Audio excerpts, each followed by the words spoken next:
What's up, everybody? Good morning and happy Wednesday. DK Show up on the air on your radio dials of 105.1 FM, 790 AM, excuse me. Also available online, sportstalk1051.com. Stream it up over there. Got your smart devices, smart speakers, the app. Take us on the go wherever, and video stream up and rolling on YouTube, Facebook, Twitter, and Instagram. Appreciate you making us part of your start on this Wednesday morning. What do we got on the game plan here? Doubling it up. Bucks, Brewers, both picking up wins last night. For the Bucks, at what cost? Giannis leaving the game earlier. I should say earlier, but nonetheless, still leaving the game in the third quarter there. What the Bucks are calling it a calf strain. Now, no word potentially on how long Giannis will be out, but I don't know if I were a betting person, I'd probably say that Giannis is not going to play the final 3 games of the regular season here. But hey, could be wrong. Giannis has always pushed it before and has always surprised us before. But if you didn't see it, it looked bad. Non-contact injury, inbounds the ball to Dame, takes a few steps and just goes to the ground. Originally had to be helped, excuse me, had to be helped off the court a little bit and then ended up walking off on his own power, but definitely with a very noticeable limp. So I think every Bucks fan is incredibly nervous right now and anxious about it. So now Damian Lillard had a injury, and he was asked about it after the game. I can't say some of the stuff he said, but that blank hurt. And it makes sense that when I did it, usually I'm able to walk things off. I feel like I have a high pain tolerance. And when I did it, I started to walk. It wasn't just that it was painful, it was that the muscle just can't handle it. So I think once it calmed down, you kind of figured out a way to limp around it. But it's a weird feeling. But hearing that, I know that feeling. And also, as somebody who experienced that, if that's what it is, that's also encouraging. He said he was out about 8 or 9 days. So that's where, again, probably not gonna play against, Orlando tonight. No OKC, no Orlando, and if the Bucks are able to get maybe the 2 seed there, maybe an extra day or 2, but yeah, hopefully, maybe that might be the best case scenario right there. But Bucks did pick up a much needed win last night. They also changed up the starting lineup, trying to do something here. Patrick Beverley inserted into the starting lineup.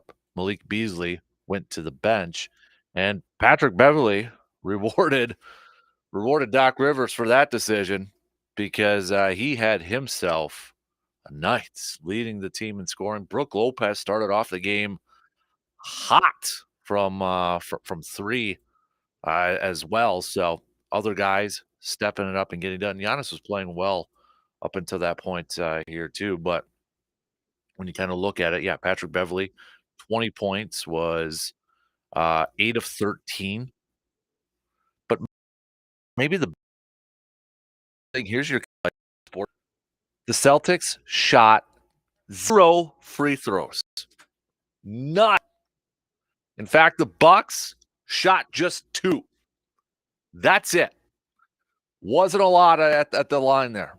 Now, that's not to say that there wasn't any fouls, because there were. The Celtics had 8 team fouls. The Bucks had 4 team fouls, but the Celtics not going to the charity stripe at all. That's one way to defeat the best team in the NBA is don't let them get to the charity stripe.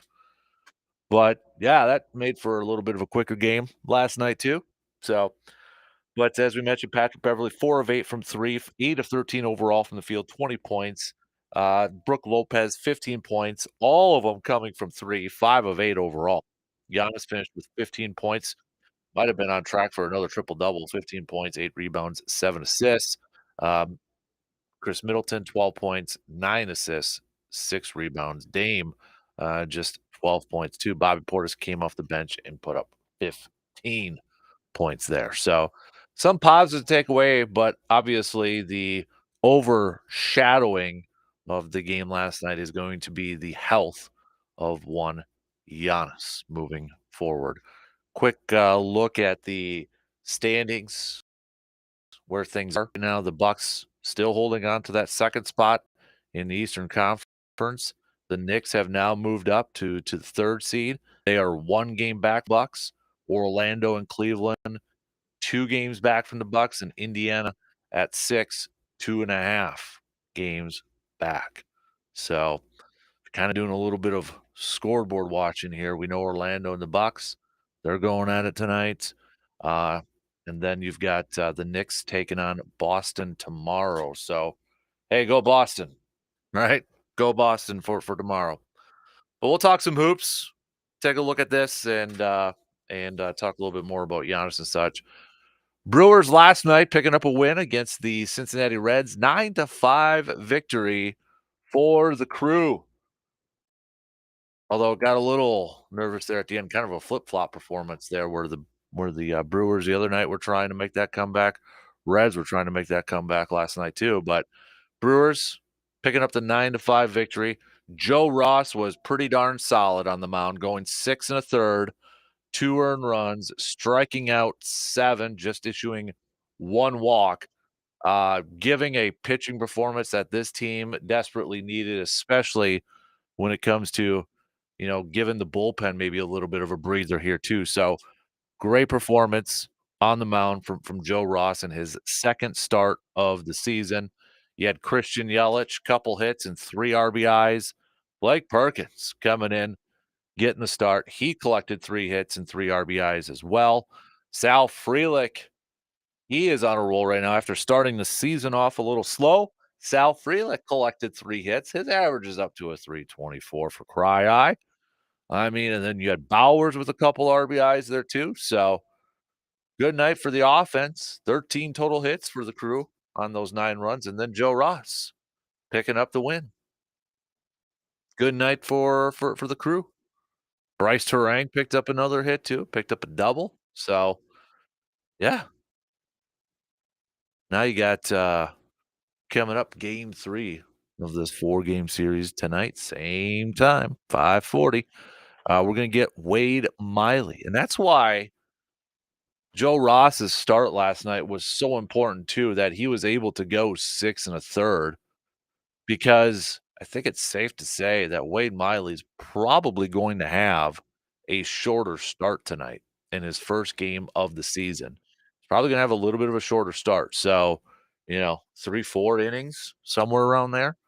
So you're gonna be asking your bullpen to come in and finish it off, eat up some innings after that. So that's why, again, last night, Ross's performance of going 6 and a third was a boost, was a big time performance, ate up some of those innings and pitched pretty darn well too. So then we get Freddie in the series wrap up on Thursday afternoon. So, but we'll talk some Brewers coming up here too, recapping the win from last night, looking ahead to tonight's game 3. We'll hit that up.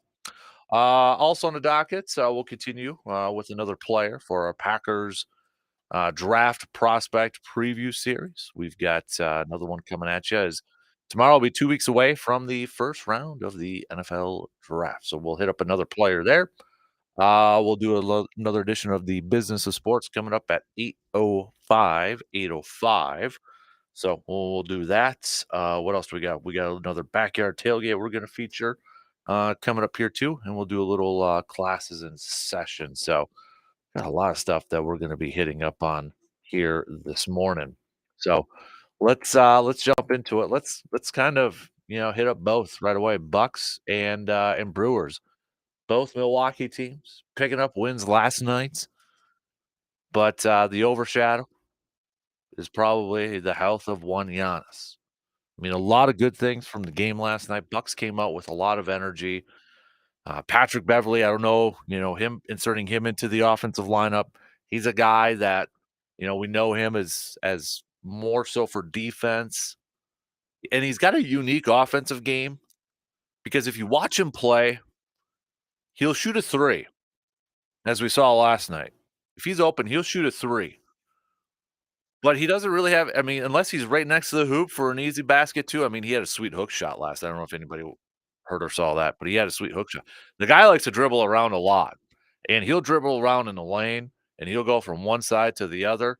I mean, he's not a guy that's looking to score, but he'll shoot a 3 if it's open, not really much for mid-range inside the arc unless he's, again, right next to the hoop. So he's kind of active all over the place, but you inserted him into the lineup. He ends up leading the team in scoring because he was feeling it from 3, just like Brook was in the first half, first quarter really for Brook. But was that kind of a little bit of an adjustment that the Bucks said, "Okay, we're gonna bring Beasley off the bench, bring a little bit more maybe offense coming off the bench, bring in a little fire, in the starting lineup," because Patrick Beverley is that guy that, that player you don't like to play against him, he's annoying to play against, but you're glad he's on your team. So, a lot of good stuff, and of course, the fouls, Bucks and Celtics combined for a record low 2 free throw attempts, and they all, came from the Bucks there. But again, Giannis's health, I'd shut him down for these next 3 games. I know these next 3 games are important to try to get a 2 seed, but if the guy can't go out there, even if he's trying to push, don't shut him down for these next 3. Shut him down. We'll hit that up, and we'll talk some, Brew Crew here too. Joe Ross, Christian Yelich, Sal Frelick playing a lot better right now offensively after a slow start. Wade Miley's gonna make his first appearance this season, tonight. What's kind of what would you be happy with in terms of what you get from Wade Miley this year? We keep throwing out like 110, 120 innings and such. Is it still at that, or maybe is it 100 innings? I don't know, but expect a shorter start for him tonight. So let's hit up both those. All right, start to hit me up on some texts.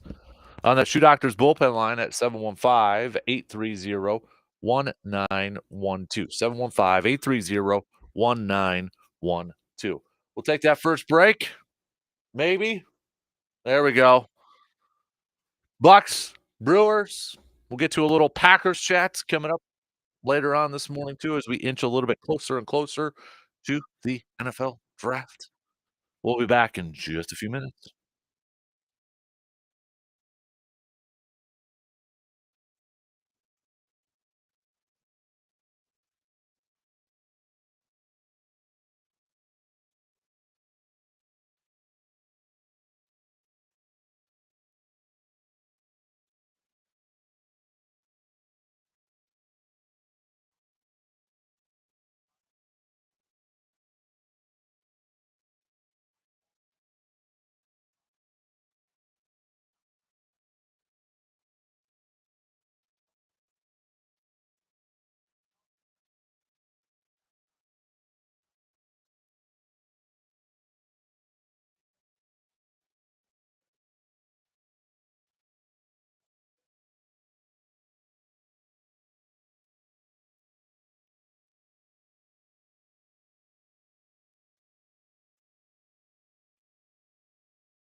Coming up this Friday, just a couple days away from now, we'll be doing the program over at Hy-Vee for the second annual Carpet City Flooring Center Putting Challenge, and it's gotten bigger this year. If you don't remember from last year, Carpet City Flooring Center, good friends over there, custom built this amazing putting green, and you're going to have a chance to putt for some prizes, including a new Callaway driver worth over $600.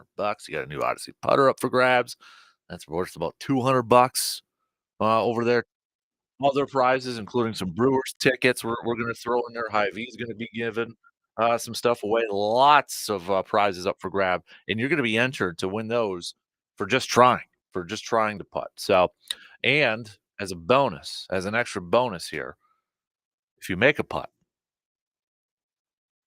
Carpet City Flooring Center is going to be donating $25 for every putt made.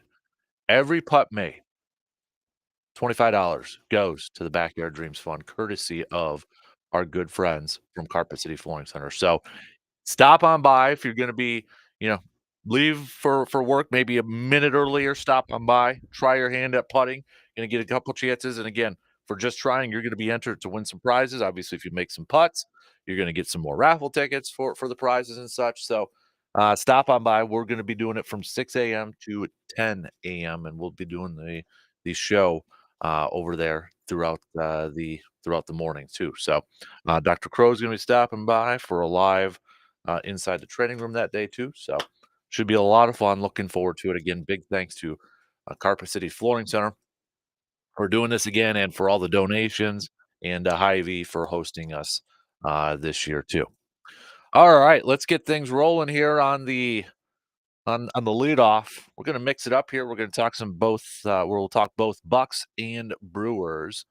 So last night, both teams picking up wins, but with the Bucks, kinda getting overshadowed here a little bit. A lot of, questions, unknowns, concern surrounding Giannis after leaving the game, had to be helped up a little bit, had to looked like he was gonna be helped off the court, but then walked off under his own power, but with a very noticeable it was a non-contact injury after he inbounded the pass to Damian Lillard, took a few steps and just went to the ground there. Bucks are calling it a, left calf strain. We'll see how long he's going to be out here. I would have to imagine at this point in time, he's probably not gonna play in the next, or the final 3 games here of the regular season for the Bucks, which includes tonight's game against Orlando, OKC on Friday, and then to wrap up the regular season, Orlando on Sunday. And these are big games. I mean, you got the Bucks team, a Bucks team that is still trying to compete for or try to get that second seed in the Eastern Conference. They're holding on to a one-game lead over the Knicks right now. Orlando's still in it. Orlando's a couple games back, and well, quickest way for Orlando to make up that ground and get up there is to play the Bucks, and they play the Bucks twice. So not at a great moment, obviously. It's never a great moment when your star player has an injury, but especially at this point in time here, and I think a lot of us, when you think of non-contact injury, whenever you hear that phrase that gets thrown out there in sports, you think of obviously ACL. I mean, that's the first one when you hear of a non-contact injury. But when you watched it and then kinda knowing that Giannis was dealing with some Achilles tendonitis, you're like, "Oh, no." Did something happen there? Now, my first thought was like, "Oh gosh, remember KD a few years ago was dealing with a calf thing and then the Achilles happened?" I mean, I really hope it doesn't turn into something like that or is something like that, but man, Bucks gotta be careful with this. But don't expect Giannis to play these next 3 games. Don't expect him. I wouldn't. Shut him down for these next 3. Shut him down. I would love him out there, but not at this risk. And this just Dame, Middleton, Brooke, Bobby, Beasley, Beverly, next man up. Everybody else has gotta get it going, okay? Gotta get it going. Step up in these next 3 games. Fill in, A collective effort. One guy can't just fill in for Giannis. It's gotta be a team effort. It's gotta be a collective effort here. Bunch of different guys have to do it. And I think they can when they're on their game, they can go out there and I think beat a team like Orlando. But I mean, this is why you bring in a guy. Again, we said it earlier this season. This is why you have a guy like Damian Lillard now on your team. Because when Giannis is out, when your guy is out, who's that next guy? Who's the next one? Dame. Gotta be Dame now in these next 3. He has got to be that guy that steps up and is like, "Okay, I'm gonna carry you guys. I got it. I'll be your guy, but we need everybody now to just take it up one more step because these aren't cake games coming up. These aren't easy games by any means. Orlando's hungry. Orlando's playing well, and they got something to play for right now. They want that 2 seed. You know you're gonna get their best shot. They're gonna come out punching right away. They're a young team. They don't know any better. Got a young Magic team going up against a veteran team like the Bucks. Be dangerous sometimes, man. But this is why you bring in a guy like a Damian Lillard for when Giannis is done, or I shouldn't say done. When Giannis is out, all right, now you got another guy that can kind of carry his team on the back a little bit. It's gonna take just an extra step from everybody else, though. That's a Middleton. Now, I'll be curious tonight. You know, we mentioned it yesterday, back-to-back games, right? Middleton hasn't played a ton of back-to-back games. We got a back-to-back game and now no Giannis. Does that change things? I mean, if Middleton's ready to go and he's cleared and all that, I'd play him. I'd play him. It's just me, though, and I'm probably a little bit more, needy. Uh, I go out there and get it done and pick up this win. Last win at home, last regular season game at home. Pick up the win, start to get that little bit of momentum here. But last night's game, this was a Bucks team that came out with a lot of energy. I mean, you had Patrick Beverly now inserted into the starting lineup. Jay Crowder didn't play last night. Malik Beasley came off the bench. Patrick Beverly rewarded Doc Rivers' decision to start him by leading the team in scoring. Was hot from 3. Like we mentioned a little bit earlier, Patrick Beverly's got an interesting offensive game. He's not known for his offensive play, right? We know that, which is I kind of chuckle. I was thinking about this last night watching Patrick Beverly, and I can't remember who said it was. One of the commentators said it too that Beverly's not known for his offensive play and such. And I'm like, every basketball player growing up, they don't. Not a lot of them get in there just or start playing basketball just to like, hey, I want to play defense. You know, I'll be that guy down there. I mean, even Dennis Rodman for crying out loud started off and was kind of a scoring dude in college and Pistons and such, and then developed into a defensive player and found a role that way too. But just always kind of shows like, yeah, players don't like, these kids don't grow up and young guys don't grow up and say, I want to play basketball just to play defense. Not a lot. I don't know of another one that does that.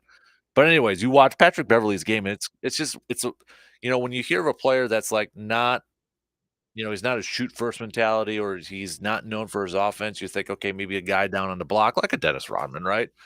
Patrick Beverly's got a little bit of a different game. If he's got an open 3, he's going to take it like he did last night. He's not going to shoot you a mid range a whole lot, although he had a sweet hook shot. Kind of had to because shot clock was running out last night. If he's next to the rim, he'll put it up there. But the guy will dribble through the lane.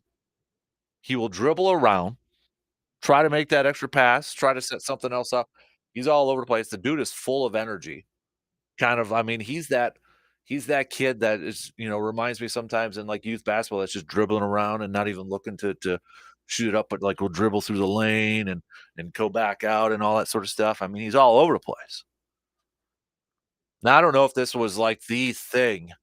It's like, oh, that one switch of putting Patrick Beverly in the starting lineup that is going to just completely change the fortunes of the Bucks now. Had to try something. but he definitely brings a little bit more energy to that starting unit, brings a little bit more defense. And the Bucks, I mean, they started off hot last night. Brook Lopez setting the tone early. Brook was setting the tone early from 3. Patrick Beverley was setting the tone. Giannis was doing his thing. He had contributions from all across the board. If the Bucks can play like that, night in and night out, game in and game out, then they'll be in good shape. And I know they're confident and they feel like they can be a postseason team or a better postseason team, excuse me. They can play better in the postseason. Let's see it. I think there's gonna be a lot of skepticism though too, because I mean, they should have beat Washington, they should have beat Memphis, they should have beat Toronto. Probably should have beaten the Knicks too. So they gotta do it more than just one game. Let's see what they've got in store in these next 4. But this is why you bring in a Dame. And I wanna see Chris Middleton take another step here too. I mean, I've liked his role when he's out there, not a main scoring dude. He's averaged 4 or 15 points a game, 5.3 assists, just under 5 rebounds a game. But with no Giannis, he's gonna have to step up his game here a little bit more too. He's gonna have to be a little bit more of an offensive scoring threat. Tip time for tonight's game is gonna be at 6:30 again with the Brewers and the Bucks, both with games tonight. A little bit of a programming note to pass along. The Bucks will be on our sister station 95.9 and 11:50 Brewers will be on 105.1 FM and 790 AM. Speaking of the Brewers, nice win for the Crew last night too. Joe Ross, second start of the season, goes out there, throws 6 and a third, picks up his first win, just 2 earned runs, 7 strikeouts, a big time performance. When you put it into perspective of Brewers aren't going to have an off day until next Thursday. They haven't had an off day since last Thursday, right? Yeah. The 4th. Bullpen has been used quite a bit here. Wade Miley is making his first start tonight. Probably going to be a shorter start. So the fact that Joe Ross went out there and ate up some innings, throwing some quality ball, big start for Ross there. Big start there. And then offensively, Brewers, Christian Yelich, tack on three more RBIs for him. His OPS now is up to a 1.116. Collected a couple hits last night. Sal Frelick, after a little bit of a slow start on the offensive side of things, Pat Murphy moves him down in the batting order. In his last 25 at-bats, the kid has hit 400, collected 10 hits. His average now is up to a 324, but he got 3 more hits last night. Blake Perkins, for crying out loud, 3 hits, the 9-hitter, 3 hits, 3 RBIs for him too. So offense helping out, 13 total hits on 9 runs. Reds tried to make it close there, putting up 2 runs apiece in the 7th and the 8th. And then they put on a couple of runners right away in the 9th, but the Brewers able to lock that thing down and pick up a win to improve to 7-3 in the first 10 games of this regular season. So now we get Wade Miley, his first appearance, his first start of the season for the Crew. What should be a realistic expectation for Wade Miley? I think a realistic expectation for him, for me personally, well, I mean, if you're looking at the innings he's pitched, last year he went 120. The year prior, 37. The year before that was 163. Then it was 14. Then it was once. Take a look. Since 2016, okay? We'll go 2016. I mean, he's been in the league since 2011. 2011, he had 40 innings pitched, and it was 194, 202, 201, 193, 166 in 2016. Then in 2017, he had 157, okay? So, I mean, not bad compared to today's standards, right? But 2017, he had 157. Milwaukee, 80. Then Houston, 167. Cincinnati, 14, then 163. So he's gone 157, 80, 167, 14, 163, 37, 120. We go based off history. It's like, oh boy, he might get less than 100 innings this year. Um, I'm hoping for at least 100. I'm hoping for 100.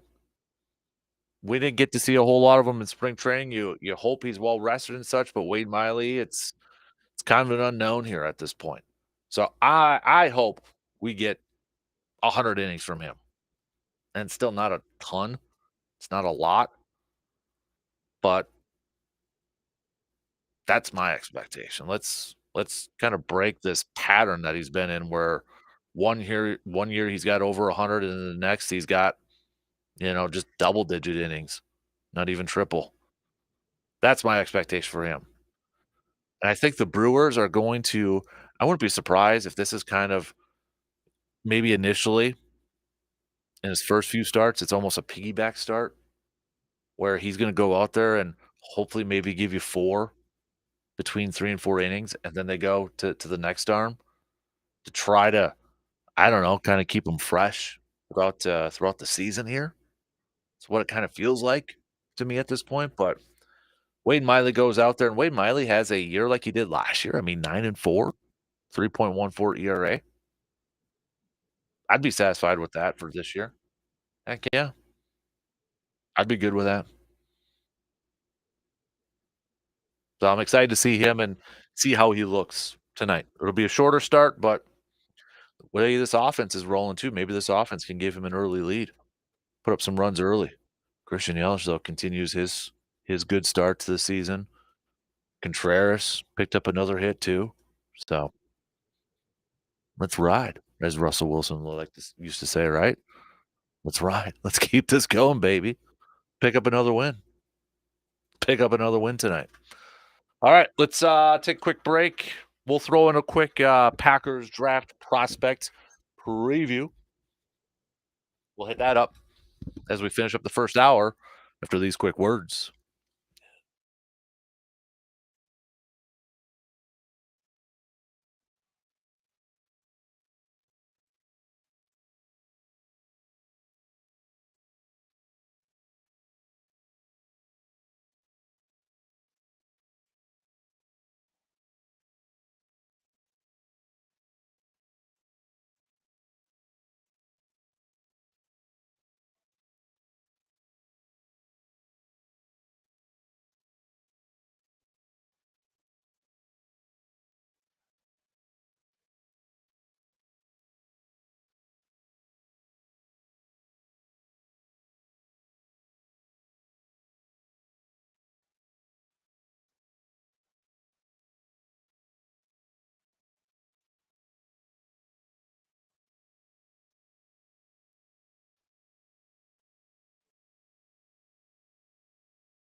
It's grilling season. Do it right this year. That means heading over to Mike's Star Market on the west side of Eau Claire. Brats, burger, chicken, beef, whatever you're grilling or putting on a smoker, you want to make sure it's quality. And that's what Mike's Star Market gives you.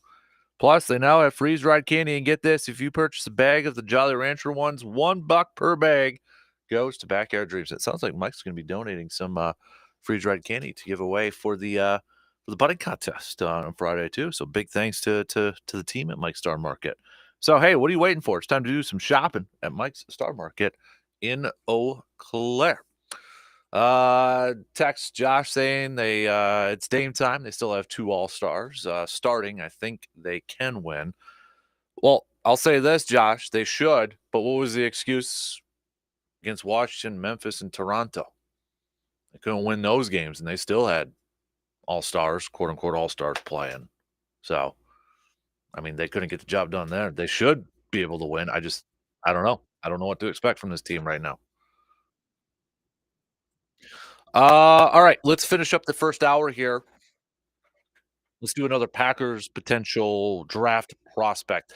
Now, this is a player that I don't think he would be there at number 25, but he was mentioned in a mock draft.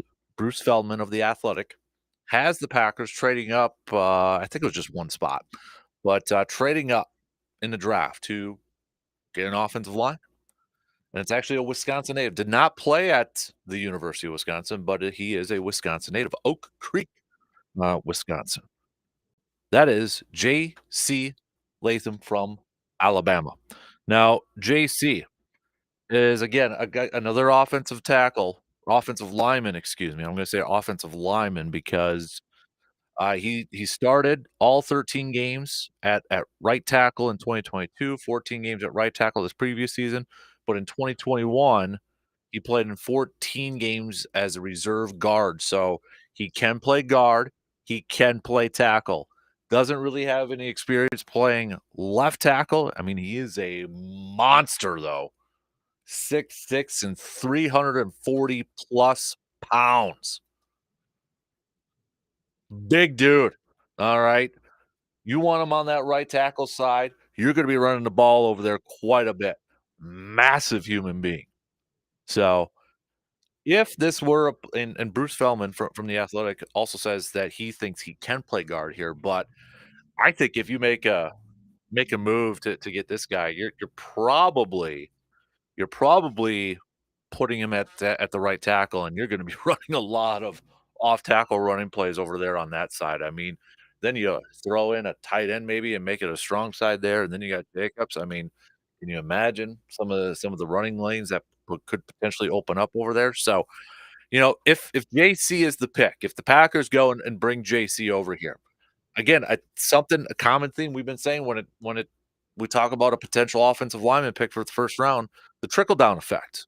Okay, Zach Tom played right tackle last year and he played it well, but this is a guy who's got experience playing elsewhere, and there's still some who believe that Zach Tom may be better suited for center.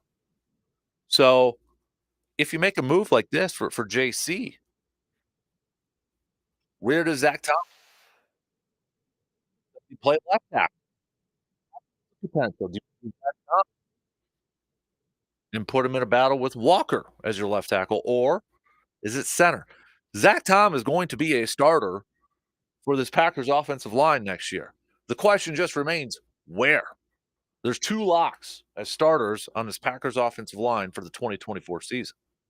Elton Jenkins, Zach Tom. There's only one that's locked into their current position, and that's Elton Jenkins. So if Green Bay goes over here and drafts JC, again, I don't think he would be there at 25, but if you were there or, in this case, maybe trading up a couple spots to get him, I think they put him at right tackle. He's the anchor over there. You got a big dude holding off the edge there. Elton's gonna be on the left guard there. I think then Zach Tom is gonna push Josh Myers for that starting center spot. Maybe they throw Zach Tom in and get some reps over there at left tackle, but where's that trickle down effect then? And do they go later in the draft and maybe go to another Wisconsin, this time Wisconsin Badger, Tanner Bortolini? Like, all right, we're going to get him day 3, early day 3. Here's your center. Okay. Maybe he's a backup this year and they finish off with Josh Roach. I don't know, but I JC would just be a huge piece on that right side, on that right tackle spot. And I know for some draft people out there, they've got him as their number 1 tackle over Alt from Notre Dame. That's why I feel like I don't know if he'd be there at 25, and if Green Bay really wants this guy to really anchor the right side of their line, they might have to move up a little bit to get him.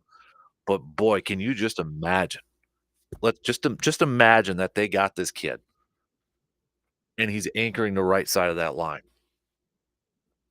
340 plus pounds, 6'6".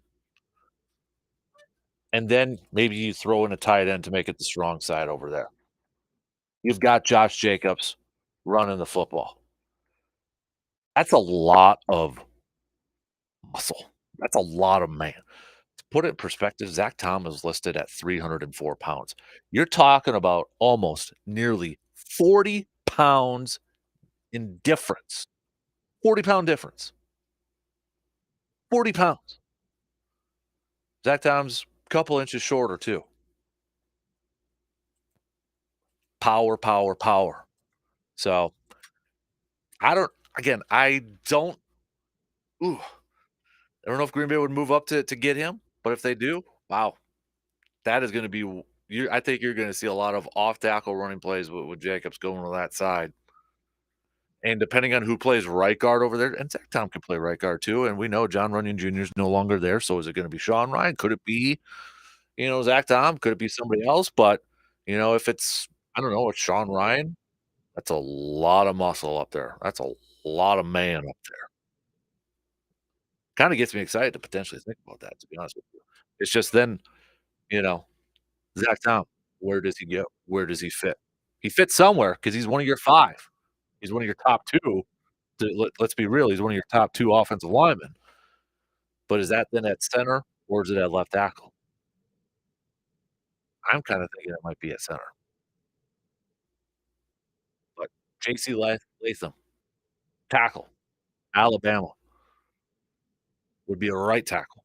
I know there's maybe play a little bit of guard there, but again, that fits the Packers, right? With their MO. If you can play, multiple positions on that offensive line, you kinda move up a little bit in their rankings.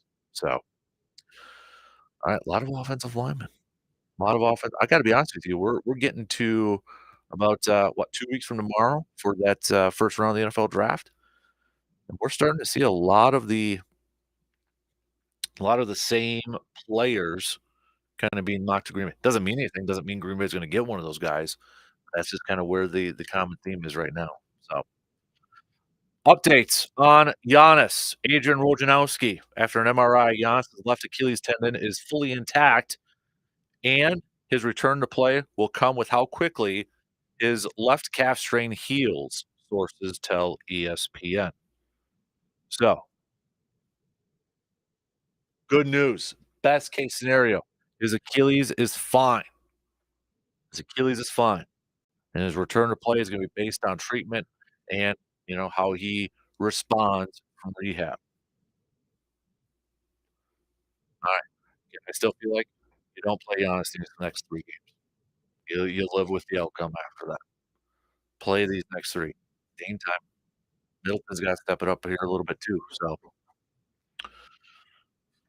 speaking of, a left calf strain. Hey, yeah, pains in the butt, Mhm. pains in the neck. Speaking of, what's the worst injury you've ever gotten playing something? Worst or most painful, or what you would say inhibited your game the most? I tore my quad in basketball. That's a slow heal.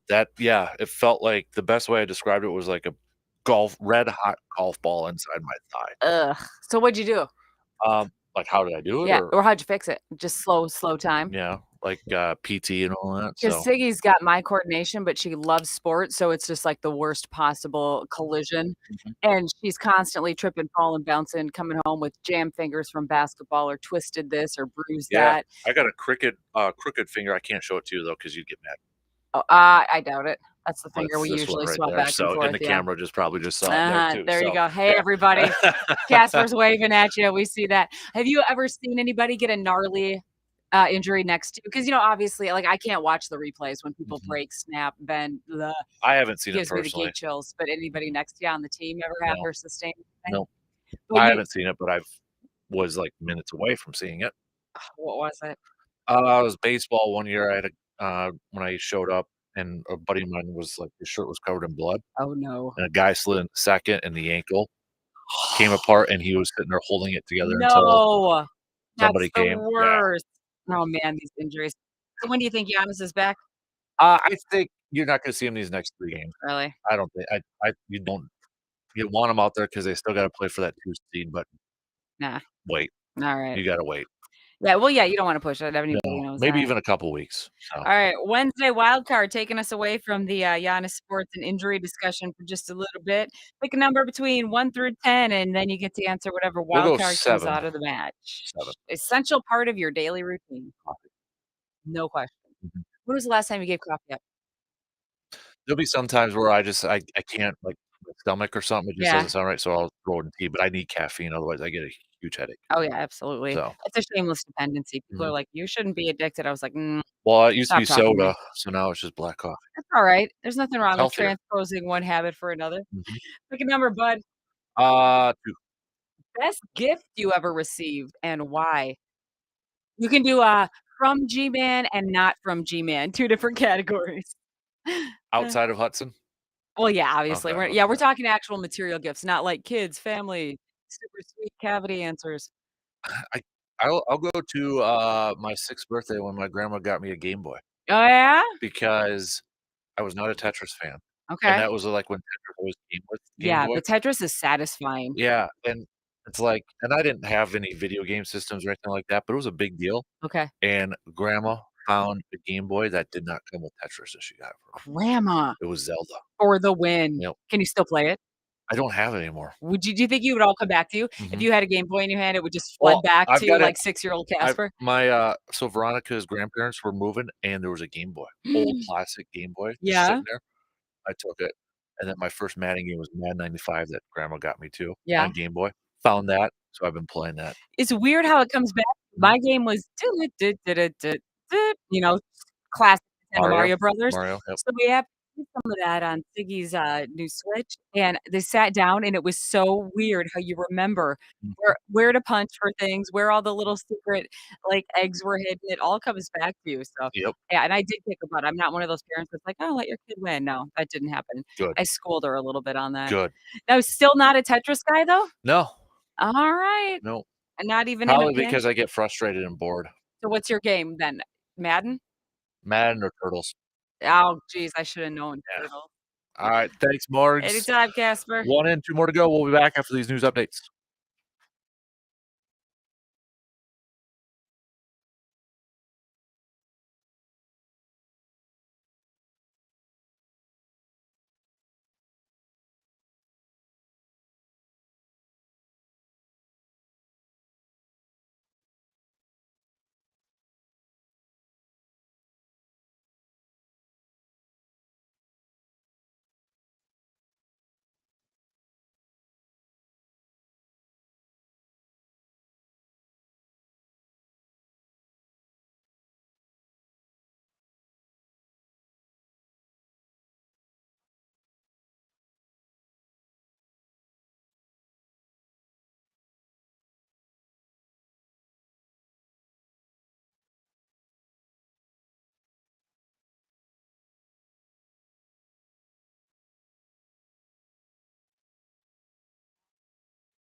Second hour kicking off on this Wednesday morning, the 10th day of April.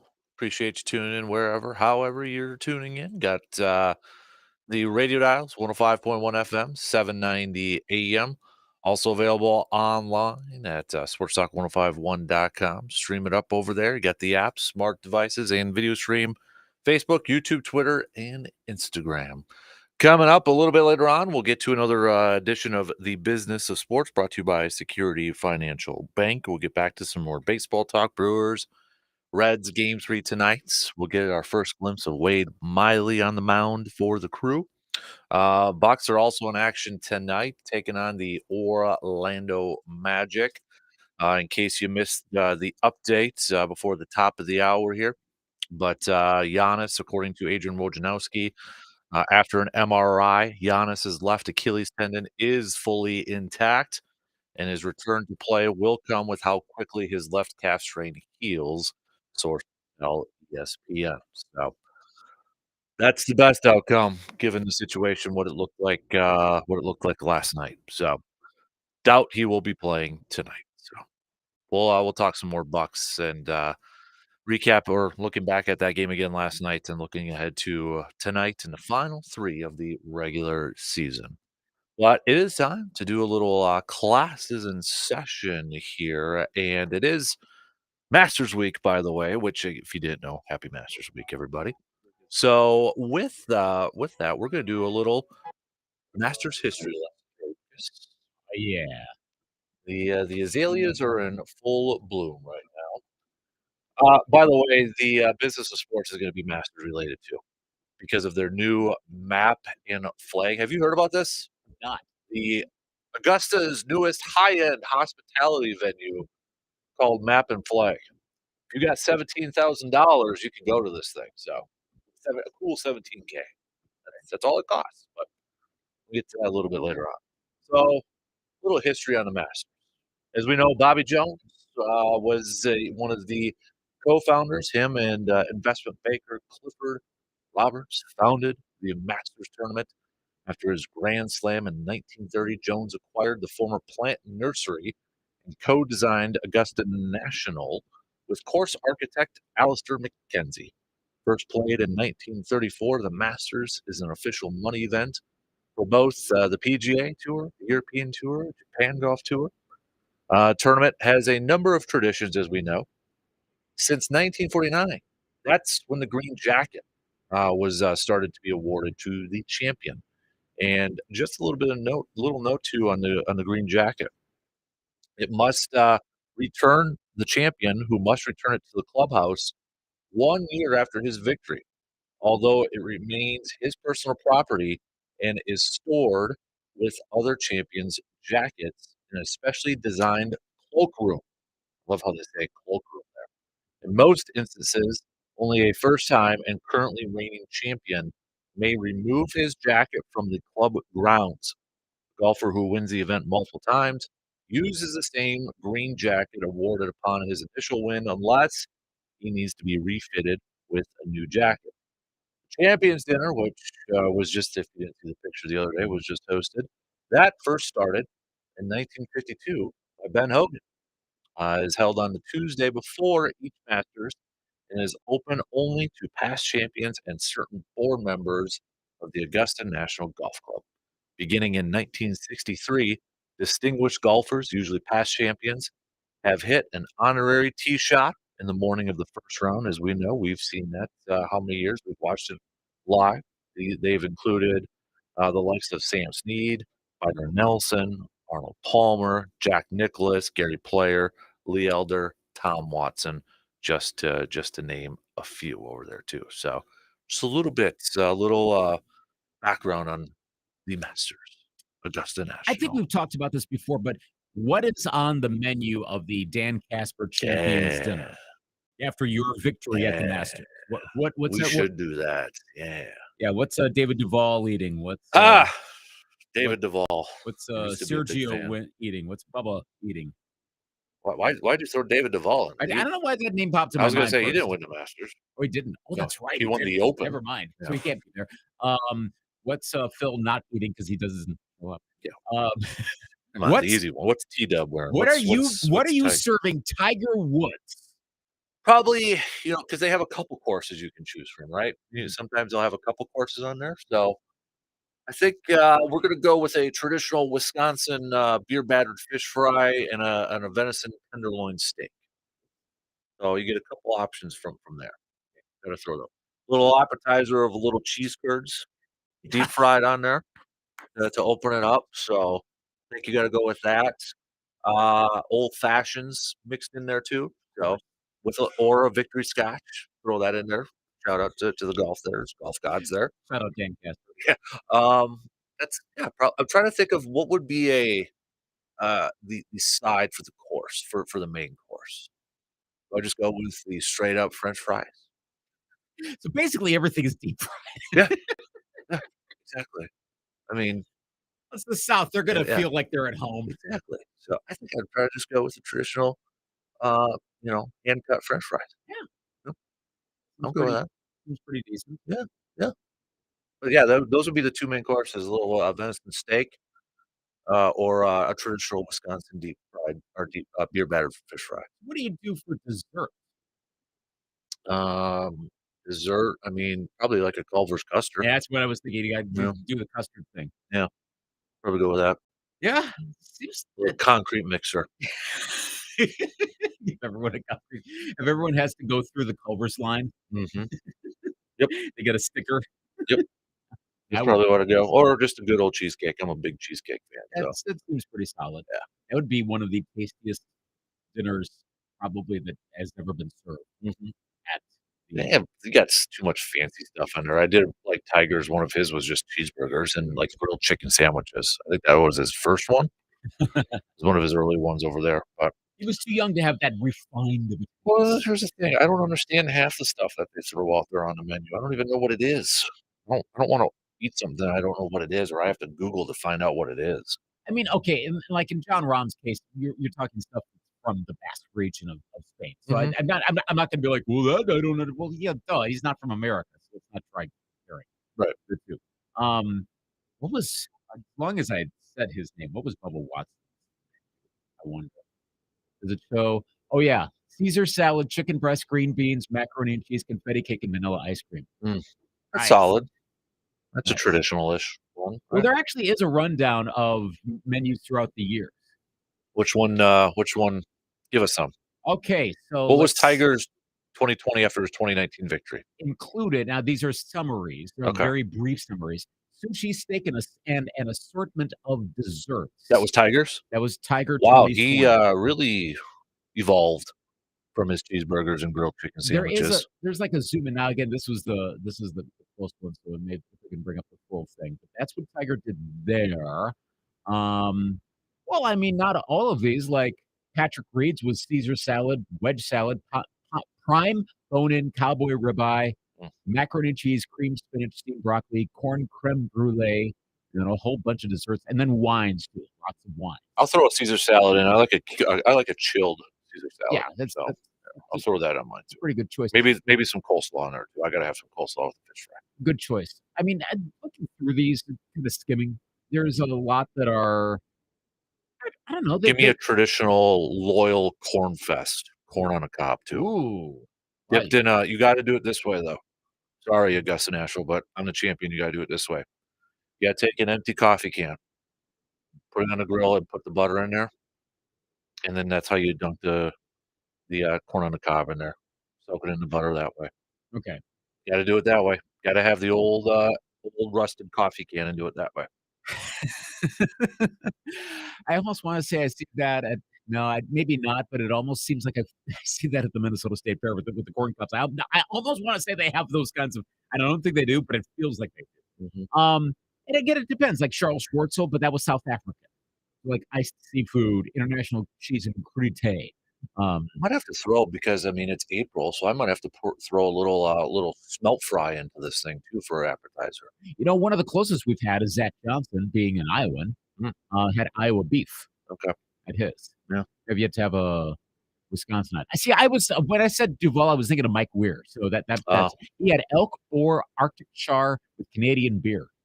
Canadian beer, huh? So did he go Molson's or Labatt's? I was gonna say it's gotta be that, right? You got to choose one or the other. It's an either or proposition. Way to try to make it sound fancier with Canadian beer. It's Labatt's. What's the path? Come on. So there's pretty decent choices there. Mhm. Yeah, like okay. Scotty Scheffler had cheeseburger sliders, firecracker shrimp, tortilla soup, Texas ribeye steak, or blackened redfish, and warm chocolate chip skillet cookie.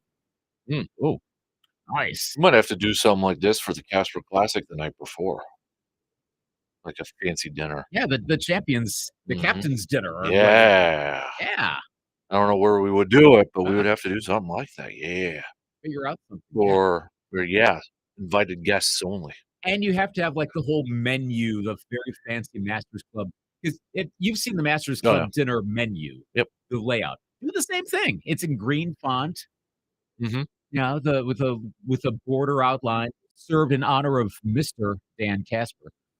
At the bottom. If we know some place that would do this, we might have to do this. Mm. Mhm. I like it. Yeah. My head's spinning right now. I like it. I like it a lot. Yeah, now I want to win a Masters. That's not going to happen. To do these things because he's sounds so good, and I'm actually glad again that they're not. I mean, sure, if they're fancy, cool. Expand the appetite or the palate. You know, like White House dinners. You've seen the menus on those, and you're like, what? Or if you ever see like if anyone is on like the you were from Eau Claire or old Eau Claire, one of those, and they show here's what Hotel Eau Claire served back in 1932, and you're looking at the list, you're like, what is that? But it's extremely fancy. It's cool, but I kind of like that these Masters golfers are having some pretty conventional stuff, Mhm. and they're good with it. Yep. Yeah. Why not? So There you got your idea. August 1st, that's the date, right? yeah. Oh, yeah. It'd be the first. Yeah. So I'll have to think about it. So A tradition unlike any other. gosh, that would be. Got to find a place to do that. Got to find it. So, all right. There's your little classes in session. I just actually finished reading a book about the beginnings of the Augusta National and the Masters and such. So Ooh, I am now a full-on expert. Not really, but I an like to think expert I am. for like this zip code. Right. Yeah. I'll take that. Gosh. Do you watch the Masters? Yeah, that's the one. Is that one of yours? That Yes, Okay. it's the one where on Sunday I will start paying attention right about. I mean, if I'm around the TV, but now of course I would watch it on my phone wherever I'm at. Yeah. But yeah, I'll pay attention on Sunday, not as much the other days because it's not leading right up to the end because it's still a lot to follow for stuff that could go in a wildly different direction. But yeah, so it's the most. I mean, the majors, of course, I'm going to be paying attention to the end of all of them. Like I like to see the end of the U.S. Open and the Open and the PGA Championship. The Masters is the one absolutely the most. Well, there's the familiarity of it too. Yeah. You know which hole you're on depending on which hole it is pretty quickly. There's context. Yeah. Like I'm already looking up the weather. Tomorrow's going to be fun. Why? What's wrong? Rain. All day? Rain and wind. Let's see. Precipitation potential peaks at about 90% at 8 a.m. Okay. Falls throughout the day. It's going to be a windy day tomorrow. A little windy on Friday, but while there could be a good amount of delaying throughout the day tomorrow, Friday, Saturday, Sunday, all good. 70s to 80s and dry. Not even humid. It's going to be nice those next 3 days. Okay. And if for whatever reason they're running behind, like if Thursday's a washout, Monday and Tuesday, hot but fairly dry. Okay. They're good. They're good, but they're going to be sweating a little bit towards Sunday. 86 on Sunday. Okay, because Tiger tees off midday tomorrow, so he's not a morning one. Might be getting better, yeah, because the chance, like I said, chance of precip declines throughout the day. But again, you never know if one storm pops up right over Augusta. He'll probably get in tomorrow, and like I said, if not, they're going to be good to go after that. Okay. It'll be a nice sunny Masters. Might just have to have some few extra holes on Friday and such, right? That would be okay. Again, Friday's going to be windy, Mhm. gusts up to 33, but the wind is going to relatively Was it last year successful. when one of those pine trees fell over? Because Yeah. was that last year or a couple years ago? I can't remember which one, but it was fairly recent. Yeah. Yeah. So be careful. Yes, but it's gonna be really nice. Mhm. All right. Well, since we're speaking of food and before we take a break, we might as well do the Mike's Star Market Backyard Tailgate tip and grilling item this week. We are going with Surveyor Sam's shrimp pesto pizza on the grill. Mm. Shrimp pesto pizza on the grill. So if you want that recipe, that tip from Surveyor Sam, who's got a lot of them. He's shared a lot of them over the years that we've done this program. You can go to our website, smokestalk1051.com, and that'll be up on the fan cave tab over there. So this Mike's Star Market Backyard Tailgate tip is a shrimp pesto pizza on the grill recipe provided by Surveyor Sam. If you got any good ones out there, any tips, grilling, smoking, whatever it may be, send them on over and you can be featured every week, every Wednesday morning. Last week we had those smoked meatballs with barbecue jelly sauce, pepper jelly sauce, I believe it was over there. So good stuff there. So check it out. It'll be up on our page here in just a couple of minutes. Let's take a quick break and we'll talk some more baseball, talk some more hoops, Brewers, Bucks, both picking up wins last night. But for the Bucks, at what cost? We'll hit that up coming up in just a couple minutes.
Two of the most important things you need to keep up to date on your vehicle are oil changes and tires. And guess what?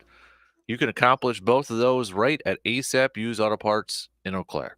Not only does ASAP Used Auto Parts have a wide range of high-quality used auto parts, but they also offer oil changes and can hook you up with a new set of tires to hit the road. No more looking for multiple places to get each of those jobs done. You can get it all done at ASAP Used Auto Parts right here in Eau Claire. Just give them a call at 715-514-4501 or visit them to set up your appointment. Well, I guess according to Evil Surveyor here, he said Surveyor, the actual Surveyor Sam, has volunteered. He would host the dinner at his house. So Nice. thank you, Surveyor. We'll probably hit you up on that. How far away is this house? I have no idea. I have an idea, but I'm not going to say that. I was going to say, like, if it's up in, like, no offense to Holcomb, but that's a little ways away. What do you got against Holcomb? Like I said, It's no a offense very to beautiful Holcomb, area, it's a and bit of a- we've got listeners in Holcomb. I know that. but it's a bit of a drive. I All right, mean, everybody who's from Holcomb or from that area, please address your complaints to Luke Anthony. I said no offense to Holcomb. Holcomb's a fine place. I drive by it occasionally. Occasionally. Well, because if I'm going up by the wife's family area, that's kind of up in Holcomb. You know what? Let's have it over at East Bay and such now at Holcomb. That would be nice. It would be scenic as heck. Mm-hmm. Yep. There you go. Yeah. So get her done. All right. If anybody's from Holcomb right now. So all right, let's talk some both hoops and baseball here this morning. So again, in case you missed the update, according to multiple sources out there, Giannis's Achilles is intact. Which, for crying out loud, between 2023 and 2024, I think we've said the word Achilles more than the initials ACL when it comes to sports injuries this year. A lot of them in football with the Achilles and such. But I think that was a lot of people's concern yesterday, or last night, I should say, if you were watching that game or saw the clips of the game. Giannis inbounding the ball to Dame and takes a few steps and then just goes down on the court, non-contact injury. That phrase you hate to hear all the time. 3 scariest words in sports right now. Yeah. I'm making a bit of a take, but no, I think that would be accurate. Non-contact injury. Yeah, absolutely. Had to be helped a little bit. Then he ended up kind of walking off on his own, but you could tell there was a very noticeable limp when he was walking. So I guess considering all things, this is best case scenario that, it's just now his return to play is going to depend on, I guess, a little pain management, therapy, and how he's feeling and such. So, but, big win last night for the Bucks, but it might have come at a little bit of a cost. Sure. Clearly the pitch clock. Yeah. Well, I'll be hitting that up quite a bit with Dr. Crow on Friday for our Inside the Training Room. I will genuinely, I think that's a must listen. That this does need to be, totally sorted out. But back to basketball. Yeah. Are the Bucks turning into I can't believe I'm saying this, a nobody believes in us team at the rate this is going, between how they had been trending of late? I do wonder how much, as much as the stock of the Bucks is crashing over the last week, how much of it is, are they really trying that hard? That's been in the back of my mind, like, well, are they doing a Spurs, is what you're saying? Kind of, sort of. Like, yeah, they sure do not seem anything like an NBA Finals winner right now. But not that it's entirely intentional, but like if they really wanted to beat those teams, they probably could, but they don't really have a strong motivation to do so. The positioning around them is such that, Orlando might actually plug them for number 2. The 2-seeded Orlando Magic. What is it, 1995 again? What? Yeah. It's possible. Yeah. I'm not giving up on the Bucks yet, but then after last night, my first thought was, oh, well, I guess maybe this is all a moot point, because if they don't have Giannis, forget about it. Forget about it. Right, but I think they might have. I think, okay, because who's beating them in the first? Let's presume Giannis is healthy for the first round, which is still week and a half away. Yeah, because next week are the play-in games. Yep. So it'd be like next weekend. Yeah, like. Do you trust the Heat as currently constructed? And I know we're all like, well, they're going to do it again. Well, maybe not. I'll tell you who's going to beat the Bucks in the first round if they play. It's Philly. Well, right, but Philly's not even as we were talking about that, like, could they beat Boston if it was an 8-1 matchup? That's probably is not gonna happen. I think Philly's playing their way up, but, um, Philly, from what I'm hearing, like, when I listen to media folks and whatnot, they don't seem entirely convinced that the Sixers would definitely beat everyone else. Like, there's too much more that has to happen to Philadelphia to go on a run. Milwaukee still may end up as the other team in the NBA, or excuse me, in the Eastern Conference Finals because of a lack of quality across the rest of the conference. I mean, if they somehow end up in the same bracket as the Cavaliers, they're probably beating the Cavaliers. They haven't played well of late. Pacers are trending down. The Knicks are wounded. But here's the thing, we're saying that they could beat all these teams, and why didn't they beat Washington? Why didn't they beat Memphis? Why didn't they beat Toronto? And that I can't figure out. Are they? And I'm not buying, like, the thing that they don't care. They that sort of stuff. I mean, they obviously care because now it's an issue that they're trying to figure out, and Doc is holding film sessions with veterans trying to figure out what's going on here at this point. So they don't have the luxury of that. They gotta ride in with some momentum. I mean, come on. They could have had this thing taking care of business between Washington, Memphis, and Toronto, where ideally your last couple games, you don't have to play Dame. You don't have to play, Middleton that much. You might have had the 2 seed wrapped up. And then you can kind of go in with a little bit, a little fresher legs. Well, I was thinking that, like, especially, because you see it plastered all over the place. Stephen A. was saying, "Hey, rest Giannis." Then Giannis plays, gets injured. Like, you need. I actually have to say, if you listen to a lot of Stephen A. Side note, a lot of Stephen A.'s takes actually are not crazy. They're not really that hot takeish. It's just he just yells. He does, but when you actually listen to what he says, a lot of it's like, oh, okay, it's kind of reasonable. Every so often, a little bit out there, but it's not crazy stuff. That's a logical approach too. Like you could have rested Giannis and probably still gotten a 2 or 3 seed. And again, given your competition, it's not like you suddenly had a bad matchup. Again, maybe Miami or Indiana could be that bad matchup, but we're basing that on prior playoffs and how the Bucks played the Pacers at the beginning of the season, and the Pacers are a different team now. So it probably didn't really matter that much when they played them anyway. And now look, I think they'll be okay relative to the Giannis injury, but I guess I'm pinning the Bucks. It's cliche. I'm pinning the Bucks title hopes on Giannis, Dame, and Chris Middleton all playing together at the same time, which almost never happens. But when they do, the numbers are sublime. You just don't see it because one of them is always injured. Yeah. So they got to all be playing together. If they are, that could get them by Boston. But they got to play the whole time. Pretty much. Patrick Beverly being in the starting lineup. That was the case last night. They switched it up. Beasley went to the bench. Patrick Beverly in the starting lineup, and who leads the team in scoring? Patrick Beverly with 20 points. He was on last night. That is one of the most unique players, I think, from in an offensive sense. He will shoot a 3 if he's open, but he will dribble all around inside that 3-point line unless he's right next to the hoop. Then he'll shoot it there. Or with time expiring, he'll make a sky hook like he did last night. You're one of the most allergic players to a mid-range. Probably, which is kind of weird. I mean, literally, it looks like a kid sometimes in youth basketball dribbling around inside the lane, not even looking at the hoop.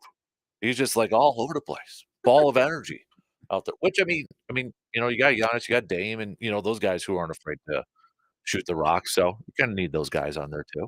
That's also not a formula for going to win the NBA Finals. Patrick Beverly being your main guy, contributor. Absolutely, that makes sense.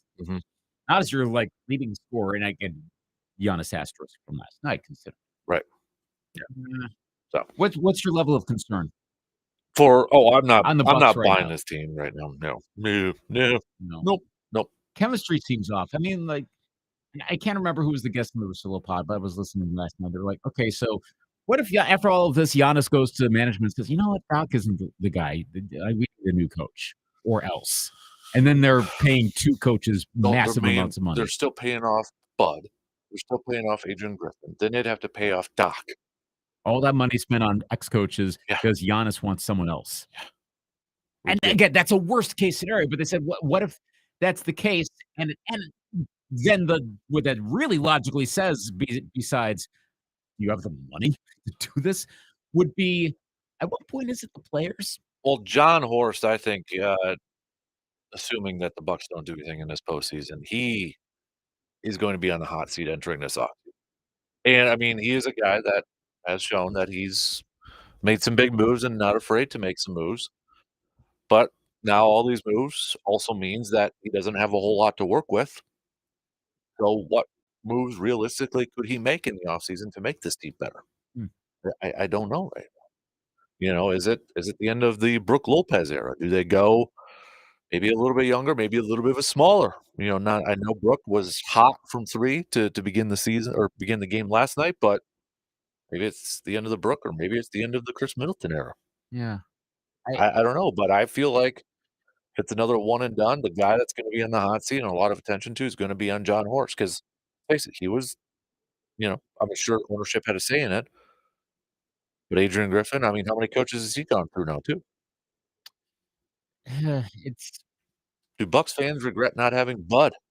oh, I see the Bud stuff all the time on the Twitter sphere. All of like, "Oh, shoulda had Bud."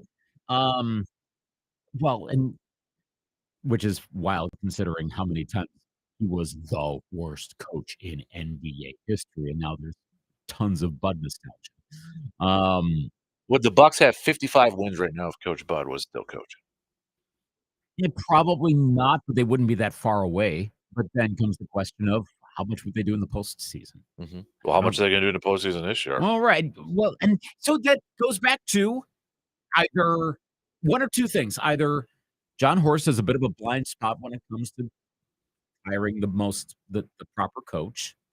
Though they probably could have had a pretty good one with Nick Nurse. Just saying, if Giannis wasn't all like, I want Adrian Griffin. Okay, gotta please Giannis. Whoops.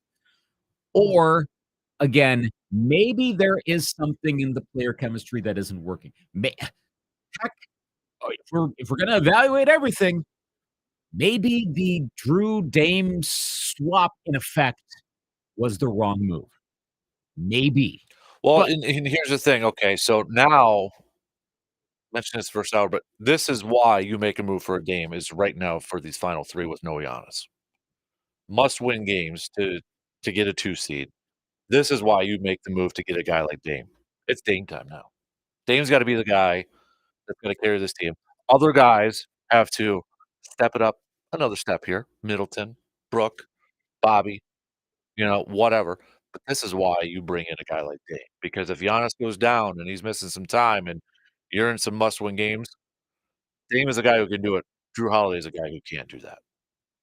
right, So right. we'll see if it works out. Yeah, I mean, the playoffs entirely.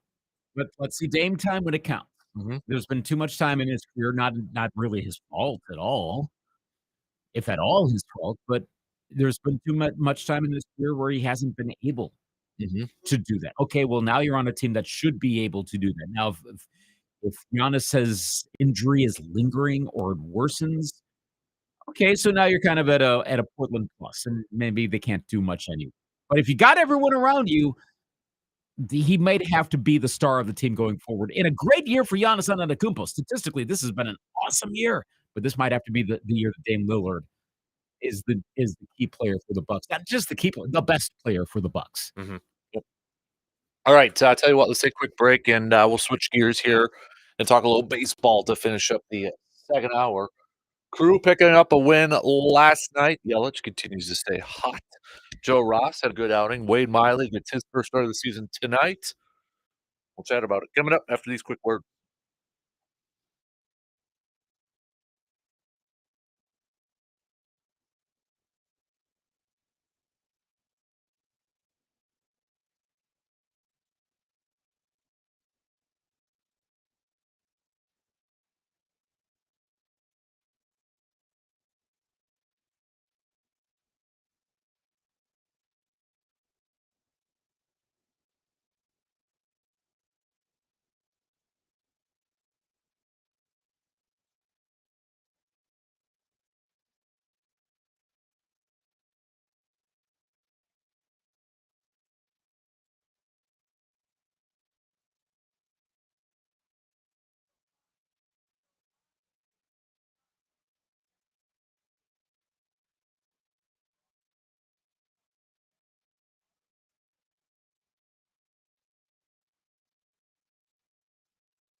Closer we get to summer, are you starting to figure out your 2024 travel plans or trying to figure out your schedule to get all your kids to your games and events? Hey, you need to make sure you have a proper working vehicle to get you to point A to point B, and that's where Toyson Ford can help you out. Whether you're looking for a new or high quality used vehicle to make sure you can safely hit the road, Toyson Ford has just what you're looking for. Toyson Ford knows how important it is for you to have a reliable vehicle to hit the road. They want to help you find that vehicle, so give them a visit today and visit toysonford.com. All right. All Friday is the Carpet City Flooring Center second annual putting challenge. Over there at Hy-Vee, we'll be doing the show over there, inviting all of you to stop by, even if you're not a golfer. But if you want to try putting, because Carpet City Flooring Center, for every putt made, is donating $25 to Backyard Dreams. So on your way to work or whatever, maybe you want to stop by for some breakfast, stop on by, hit some putts. You could win. Just for trying, you're going to be entered to win some prizes that include a new Callaway driver worth over $600, new Odyssey putter, a couple $100 there. We got some Brewers tickets we're going to be giving away. Hy-Vee's got some stuff. Mike Star Market's going to be donating some stuff as well. Some freeze dried candy there, Lucas, for you. So, but stop on by. It'll start right at 6. It's going to go from 6A to 10A, 6A to 10A. Also, Resonance Branding Company. We're going to have some Victory Scotch shirts available for sale too. So it's got the Masters colors on there, man. Nice. Very nice. It is Scotch, golf, kind of works, right? Does. Green and yellow on there. Just saying this might be me on Friday. Okay. Not embarrassed.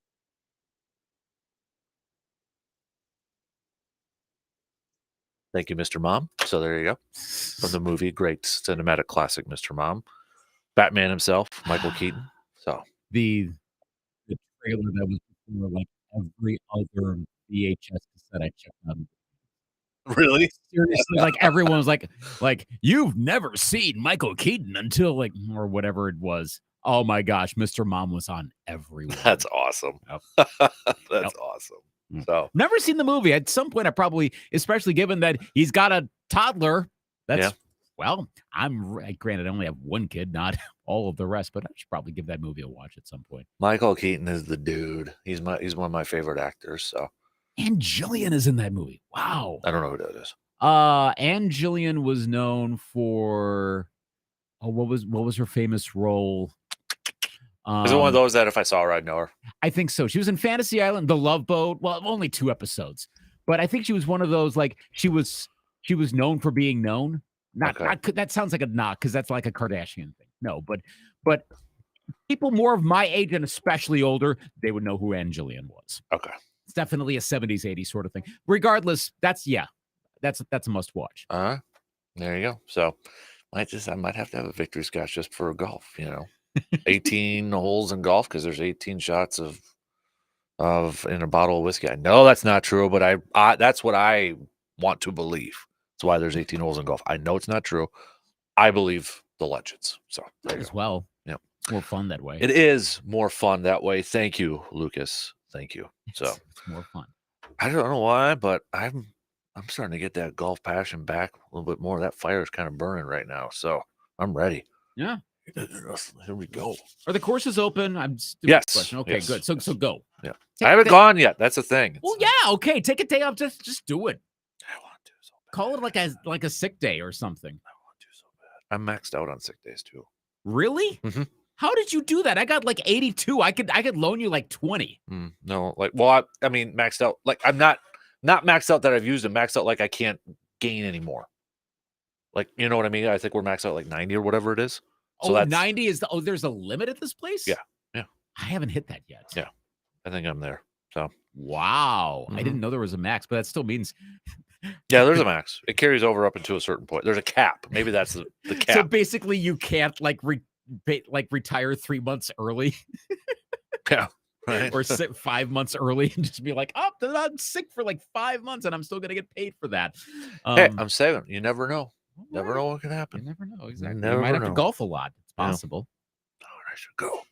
All right. Well, I will on Friday. I'll be putting. So there you go. Right.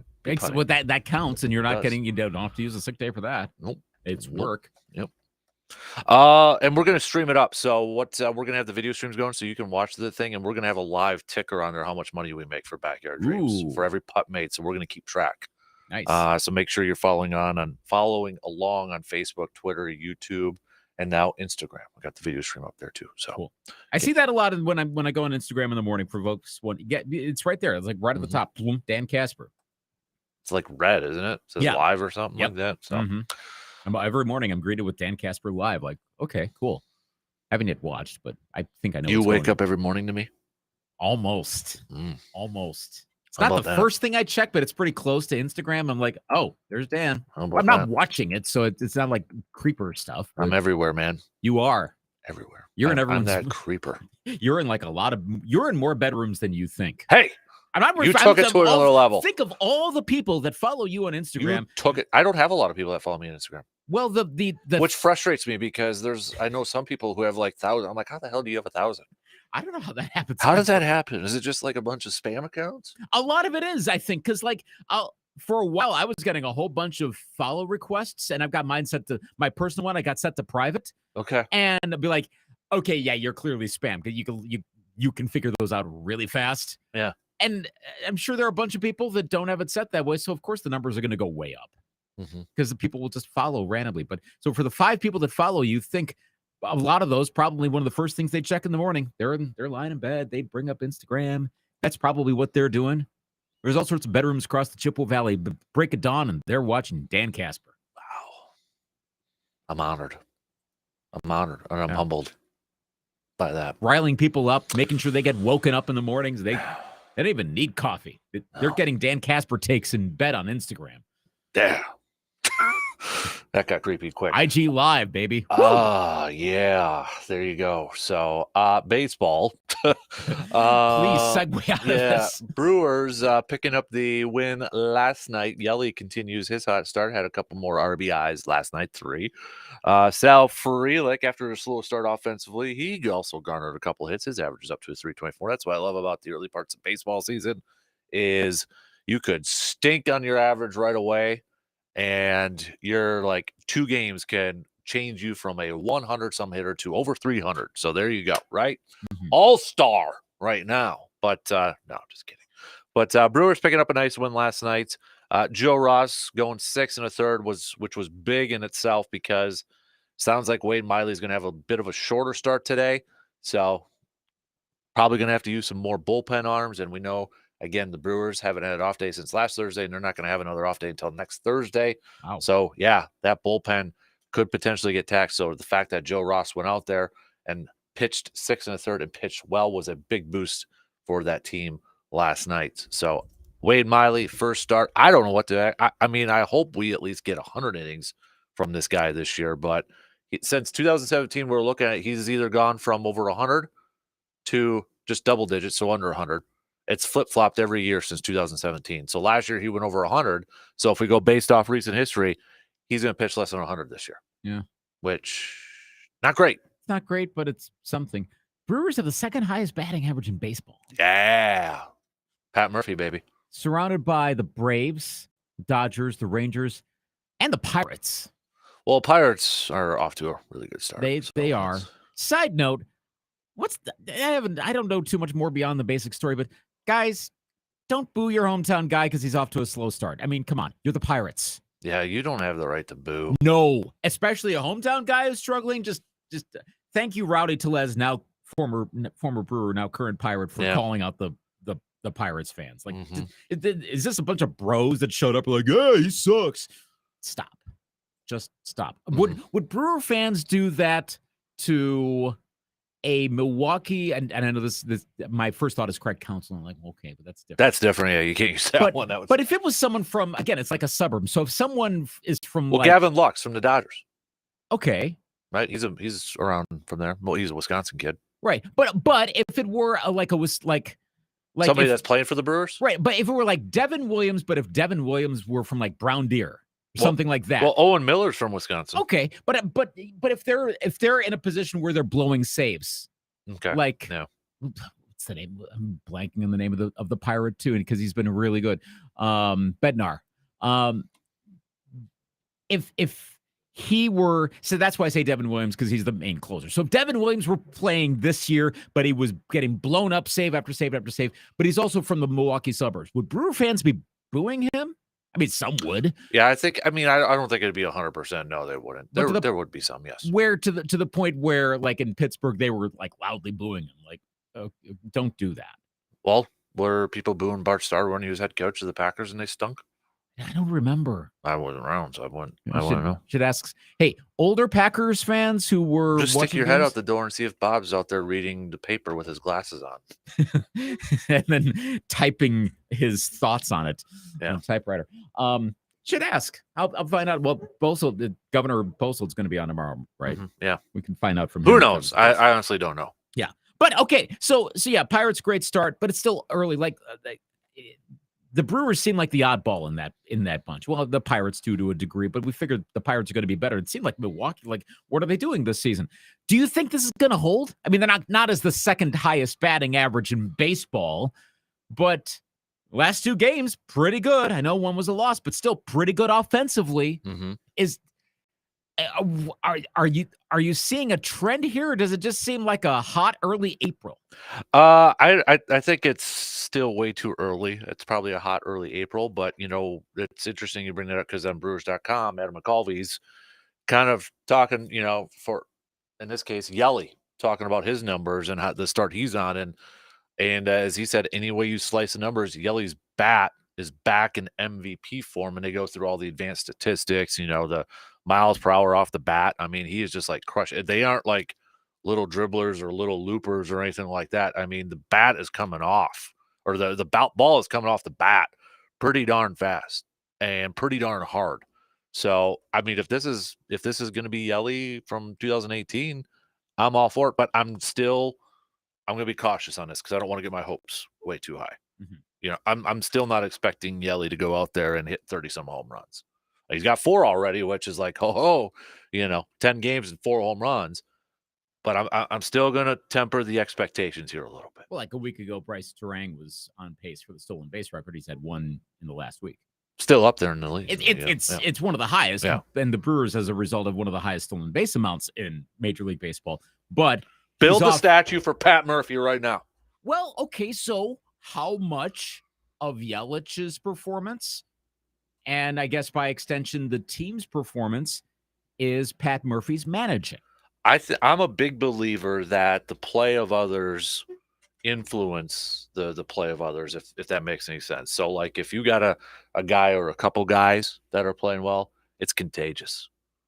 It's contagious. And you're looking at a lot of those guys in that lineup, and they're off to really good starts in that batting lineup, whether it's Terang, Contreras, Yelich, now Sal Frelick, Jackson Chirio.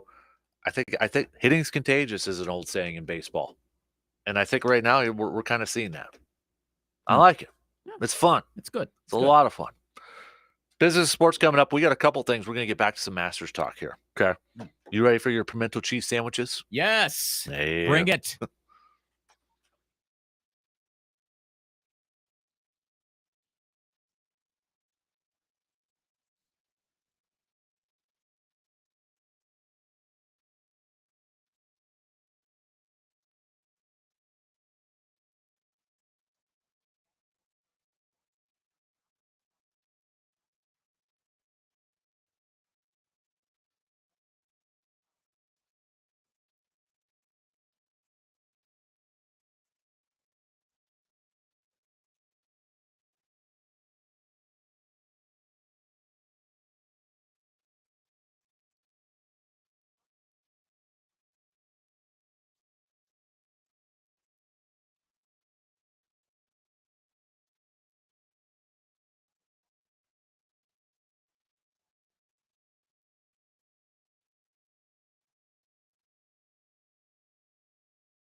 Third and final hour kicking off right now. Lucas, don't let me let you go until you make your. I got two picks you got to make for the Masters. Okay. Okay.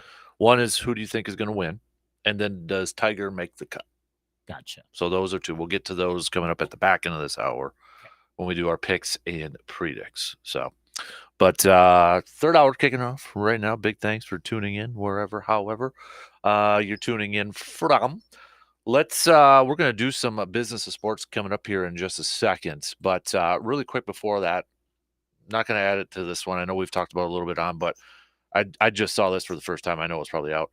The women's national championship game did outdraw the men's. Did you see that? Yeah, 18, by like 4 million, right? Yeah. 18.7 million viewers for the women's national championship game, 14.8 for the men's. Wow. Now, is that matchup? Do you think time of day factors into it a little bit too? There's a lot. I mean, Caitlin Clark is one of the biggest reasons, obviously. Mm-hmm.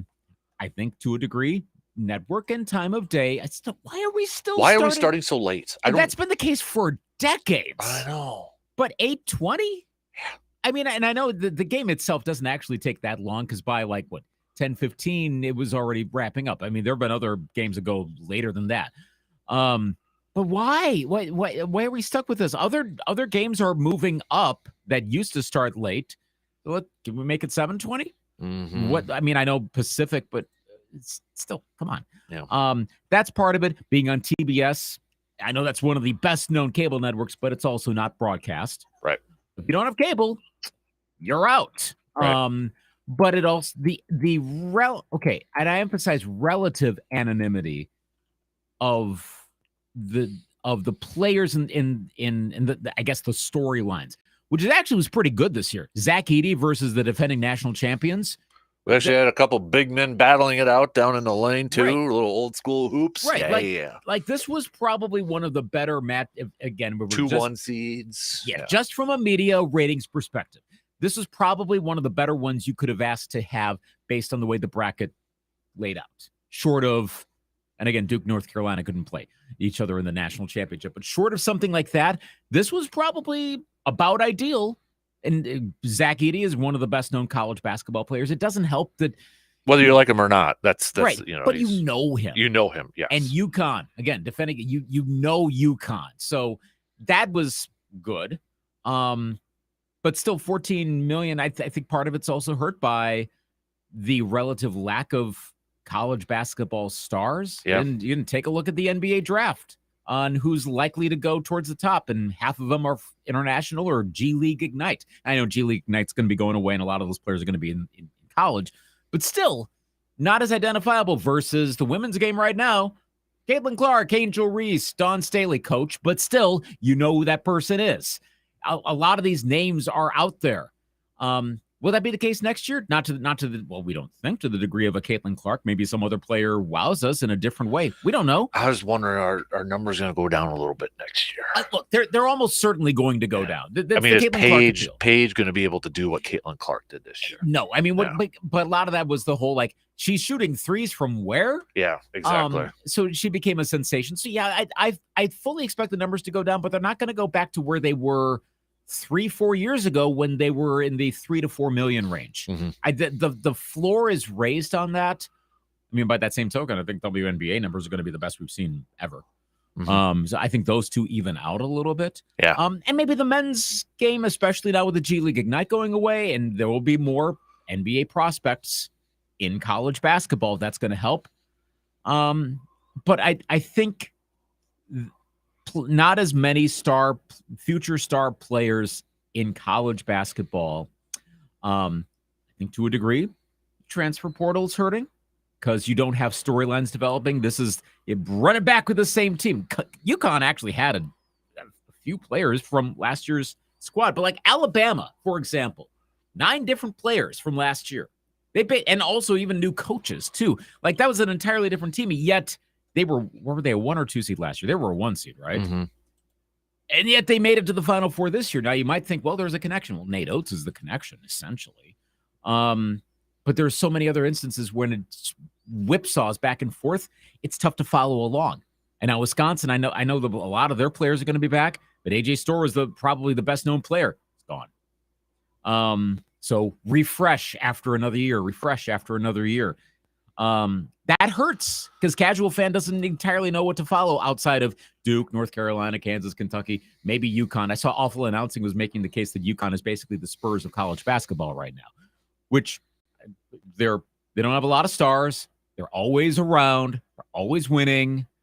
It's not a bad analogy, relatively speaking. Mm-hmm.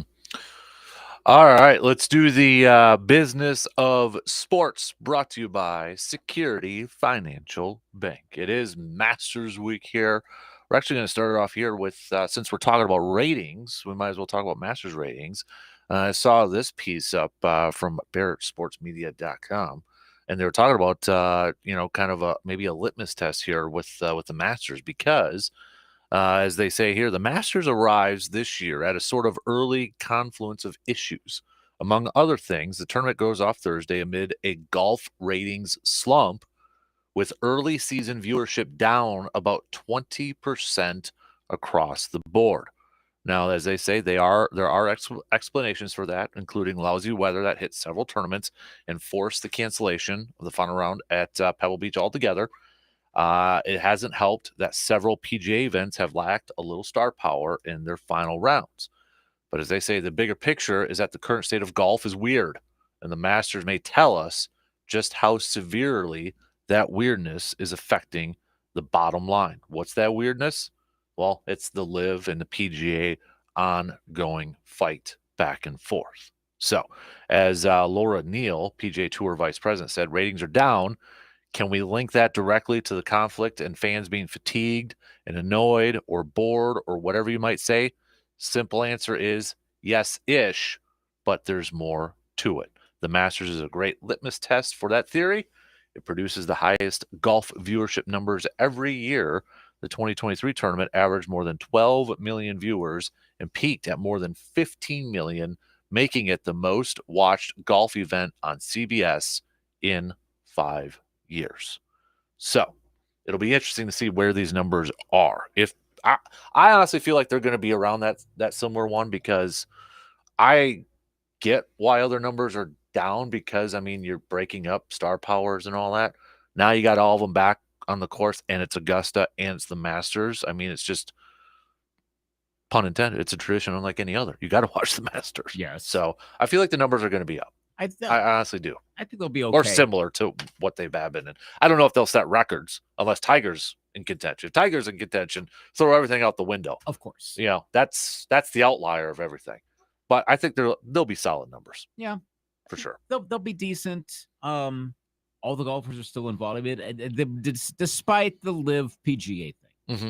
Yeah. The majors still have everyone. This would be a much bigger story if, for whatever reason, LIV golfers couldn't take part in all of these majors. Right. Well, then you're going to gut the thing. But right. That's not the case. That's part of why I haven't been too concerned about the PGA LIV thing in the sense that, well, stuff that casual fan watches, they're still fine. Mm-hmm. So, okay. Yeah.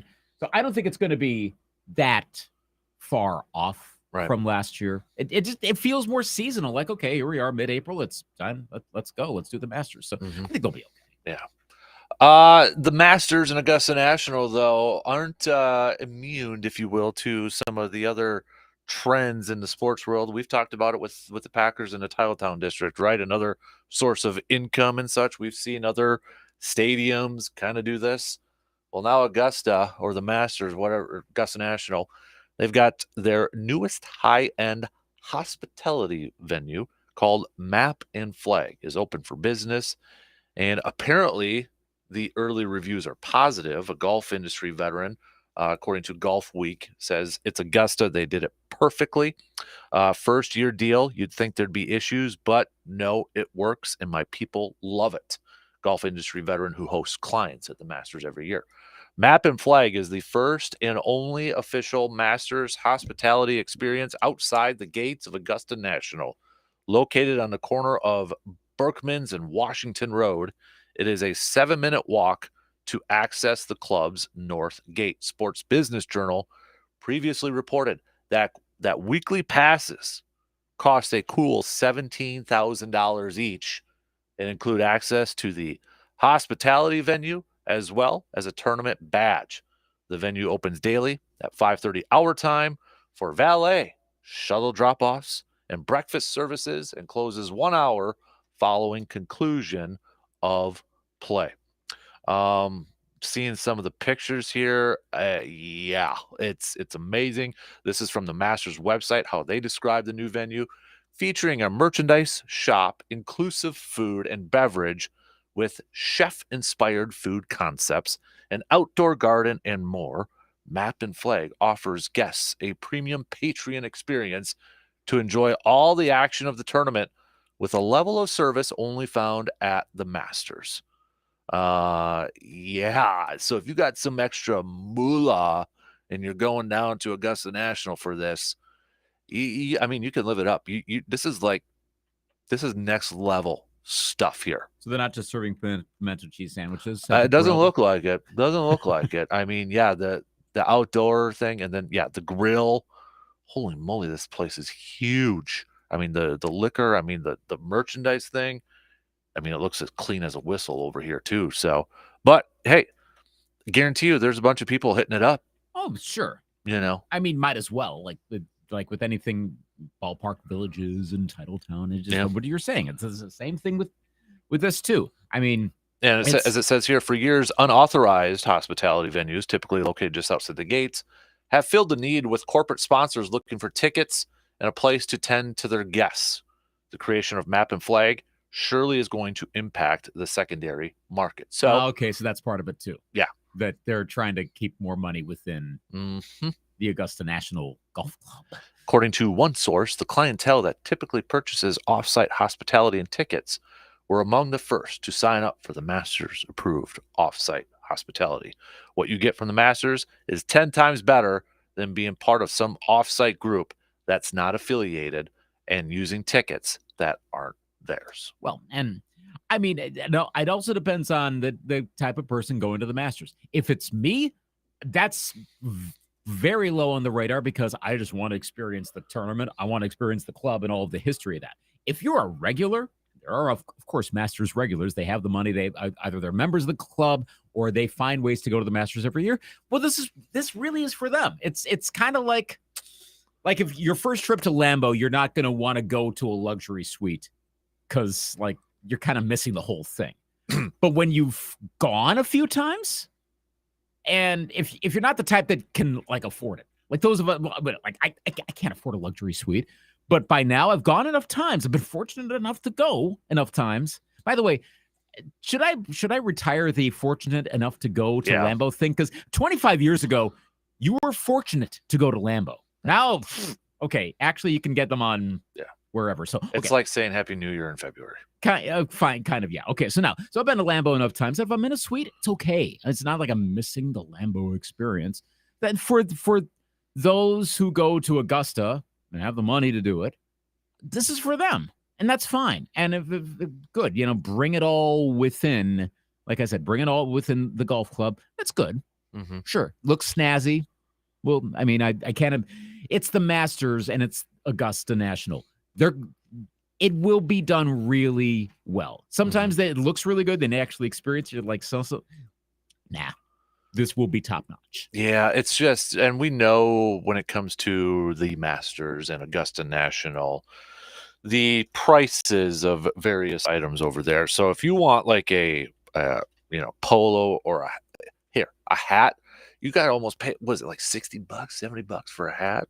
I mean, the swag is ridiculous. Like, I want a Masters hat, but I ain't paying for that.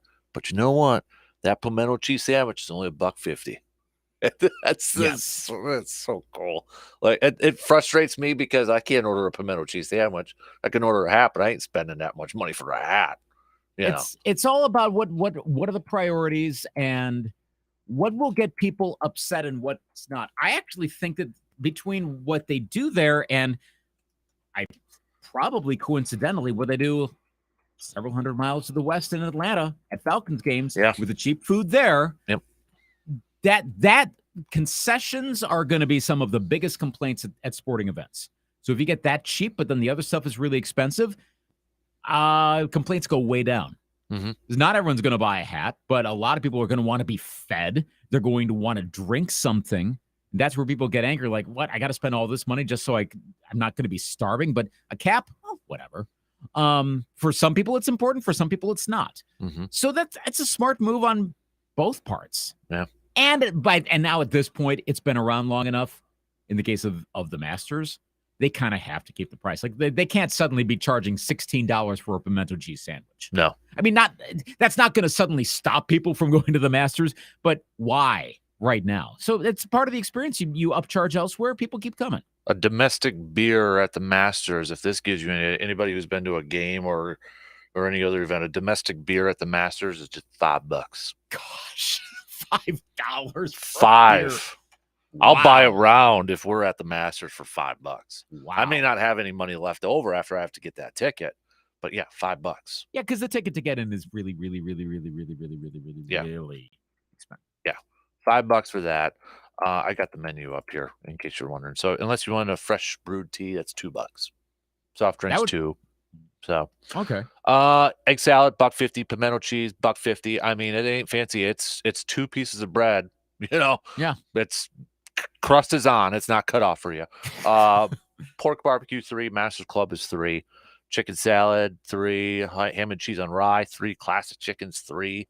You want a cup of coffee $2. Chicken biscuit for breakfast $2. Breakfast sandwiches $3. Muffins just $1.50. Mixed fruit $2 over there. Chips $1.50. Peanuts $1.50. Cookies $1.50. Heck, you want an ice cream sandwich? Just $2.50. $2.50 for a Georgia peach ice cream sandwich. Man. I mean, they gotta keep it that way so people would actually, buy stuff over there. Well, then they're going to buy stuff. And Yeah. look, I know people buy stuff when a sandwich is $12. A very basic hot dog is $12. Well, yeah, when you go to a Lambo or something like that, yeah, of course. You're still buying there, but I Yeah. mean, why not? Mhm. Again, the Masters are doing fine. Yeah. So might as well do that. Yeah. Yeah, I'm on this website, MMO Golf. I'll be honest, I don't know if it's like legit, but they've got like the 2024 Masters stuff up there. A green caddy hat for the 2024 Masters is $90. 90. Wow. $90. A lot of money. And here's the thing, I ain't ordering that with a year because I didn't go to that one, so why would I want it? You know what I mean? Like, I just want something generic Mm-hmm. that says Masters on there. Right. But good gravy. Oh, man. Well, if you want your swag. I want the T-shirt. They used to have a T-shirt. I don't know if they still make them, but they had a T-shirt that said on the back of tradition unlike any other. I want that. Mm. I want that T-shirt. It's got to be something on eBay like that. Well, and here's the thing. So, okay, a polo from this website. A polo, $300. Masters Clubhouse Collection, $299.99. Are you kidding me? That's a lot. Like, good Lord. That's just unreal. Well, and also think of the value this way. I don't know if this was the logic, but if you're wearing Masters stuff outside, there's a lot more value that goes into that versus eating a sandwich that you kind of have to eat right after you buy it. Yeah. But that shirt better last forever. Everybody's talking about these gnomes that are around there. Like, people are buying these gnomes up, and that's actually in a picture of sort of that hospitality place there too. Yeah. I don't want that gnome. It looks like Santa golfing. I don't want that. What's the gnome? Is this coming back or something? That yeah, I see the hottest from Yahoo Sports, the hottest Master souvenir of 2024, the Garden Gnome. Yeah. Once again. What are we doing here? It was debuted in 2016. Yeah. And it's white hot. I don't know, but a 2016 gnome will cost $7,000 to find an original. Shut up. Are you kidding? This year's model goes for $300. Come on. Yep. Oh. This is getting into bobblehead. Remember bobblehead mania from like a decade, two decades ago? It's basically that now. Yeah. Wow. I'm actually on a message board here. Somebody said that they got tickets. This was from last year. What do they expect to, for merchandise? One person said, ballpark it. If you want to get 2 quarter zips, 2 polos, and 2 hats, I'd budget anywhere from $400 to $600. Gosh. No. Sorry. Unreal. I'll just have my experience. But that's the thing is, like, if I ever get lucky enough to go, I know for a fact I will be buying some. I have to commemorate Well, it that's somehow. the thing. When you do, and maybe that's part of it because they know that people will want to commemorate that. Mhm. Yeah, but well, you're gonna get it from both angles. The regulars are like, oh, sure, $300, cool, I'll buy this gnome, and the people like us that were like, wow, we got to the Masters. Oh, we've got to get that $200 shirt to commemorate it, right? And then you do. Mhm. There you go. Now you forked over your money and mission accomplished. Yeah. I wouldn't be getting a shirt. It'd have to be something I'd have to display in the man Right, cave. but something Yeah. like that where you have something, yeah, exactly. It's kind of what you do at an event like that. Oh boy, Uh-oh. What? Breaking news? May have some later this morning. I don't know if it'll be up in time.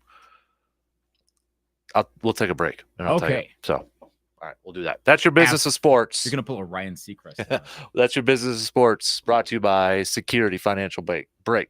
Bank. Jeez, see? Bank break. Bank break. Break the bank. There you go. Yes. We'll take a quick break. And actually, I was going to bring this topic up, and we might actually have a little bit of breaking news with this. So we'll be back in just a little bit.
Tired of those aches and pains that you've been holding off on getting checked out? Don't put it off any longer. Reduce your pain and enjoy the ease of your daily activities with the help from Chippewa Valley Orthopedics and Sports Medicine. Chippewa Valley Orthopedics and Sports Medicine are your leaders in orthopedic, brain, and spine care. So whether you are an athlete or just have an aching joint, they can help you out. Just visit cvosm.com today. It's a good thing I did take the break because it became official.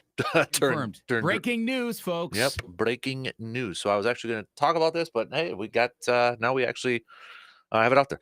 The Packers will be opening up the season in Brazil. They will face the Eagles in the international game in Brazil. This is according to Aaron Wilson, which is timely because yesterday, kicking off the tailgate tour, Mark Murphy said that they were still waiting to hear from the NFL about it. But then where I was like, oh boy, here, where's it going to go? And NFL Brazil tweeted like the whole eye emoji. Yeah. Yeah. So, and now Adam Schefter has confirmed it. The Eagles will play the Packers in Brazil on Friday, September 6th, the day after the NFL season kicks off on Thursday. So it's a Friday game. Friday, September 6th, baby. Okay. How about that? So, yes, sorry, high school football. Packers will be in action on TV that day. Well, and now I see the NFL had said earlier that either it's going to be in prime time or it could be, well, let's see, could be if that's a day game, I'm taking a day off. Well, they said if it were a doubleheader, it would be at 3:25, but it's not going to be a doubleheader. Okay. So what exactly is the time difference? Do you know off the top of your head? It says right in front of me because Sao Paulo is 1 hour, so Atlantic Standard Time, so 2 hours ahead of us. Oh, so that ain't too bad. It's fine because it's not due south, obviously, but it's southeast-ish. Mm-hmm. So yeah, okay. So there you go. It'll be an evening game that day, and so. And no, this doesn't take away a Packer home game because this is an Eagles home game. Right. It's an Eagles home game. So there you have it. All right. Probably not going to be going to that game, I would imagine. I wonder what's the cost there.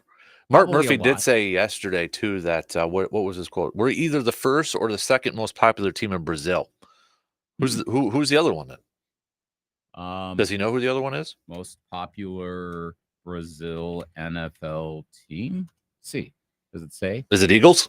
Along with the Patriots and Dolphins, according to Dolphins make sense. NBC 26. Okay, Dolphins make sense. Yeah, I guess, and the Patriots because of Brady, maybe. Yeah. Well, I mean, the Packers make sense too because they got such a wide fan base, so I'm not surprised that they would. Well, I mean, come on now, doesn't the Brazil flag colors match green and gold? Well, it's blue, green. Yeah, they got blue, green, and gold. Okay. So or yellow. I'm sorry, but yeah. So I guess that's part of it. I mean, it's better than like say if it were the Bengals, it'd be like why. Mm-hmm.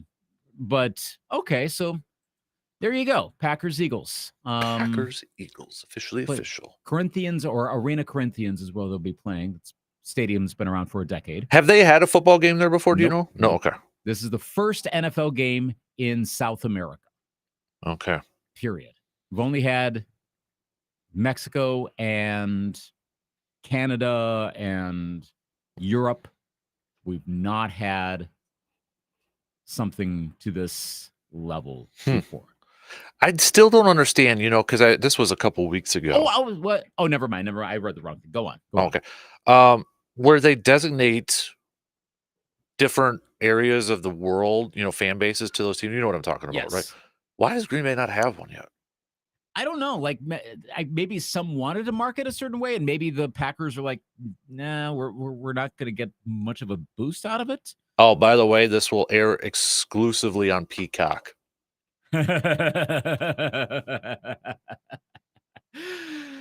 So yes, you will have to get Peacock if you want to watch the Packers. So who canceled your Peacock subscription? After January? Hey, maybe there's enough of a gap where you still get the free trial. Yeah, I doubt it. I doubt it. I still have Peacock, so if anyone wants to come over to the Luke Anthony estate and watch the Packer game, sorry.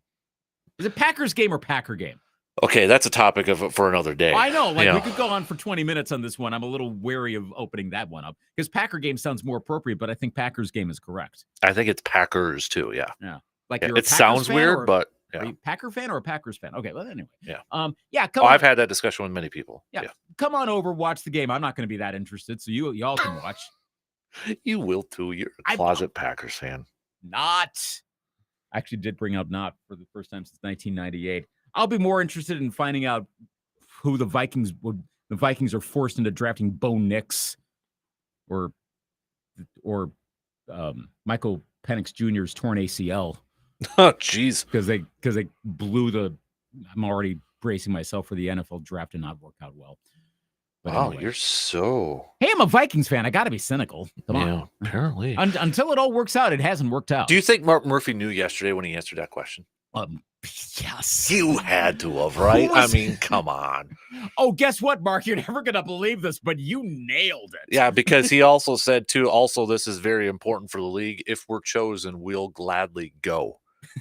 And this comes off the owners' meetings earlier where he said, what was it? The quote? Oh, he tried to like kind of set it up like, travel wise, we can't just leave from Green Bay to go to Brazil. We got to go to Milwaukee and all that. So, maybe a little bit of a competitive disadvantage sort of thing. So a little bit of a different tune. Yeah, he knew. Come on. What was he going to say? We actually weren't, we would rather play all of our games because no, they're not going to do that. Yeah. No. So he knew. Anybody, where's the tailgate tour at today? They got something to talk about on that tailgate tour, wherever they're at. They're not around here. They're down south. I know this is not one of those years. The Wisconsin tailgate tour. Where is it today? As of oh, sorry, that's a video clip. That's not going to tell me it. Well, it will, but then I have to watch the video. There's somewhere in the state that people will be talking. Beloit on April 10th. Ah, okay. So there you go. Okay. Yep. It's not a bad lineup of guys either. So, but all right, I'm sure that'll be a question that'll be talked about quite a bit. So. Brazilian Packers game. I'll be curious if anybody around here is interested in going. Hit me up with a text, 715-830-19. I have no idea what the prices are. 715-830-1912. Text us on that Shoe Doctors bullpen line. People will travel. I mean, people will come, Ray. Some will. People will most definitely come. Yeah. Do you know what movie that's from? Mm-hmm. Okay. Crossing over sports here.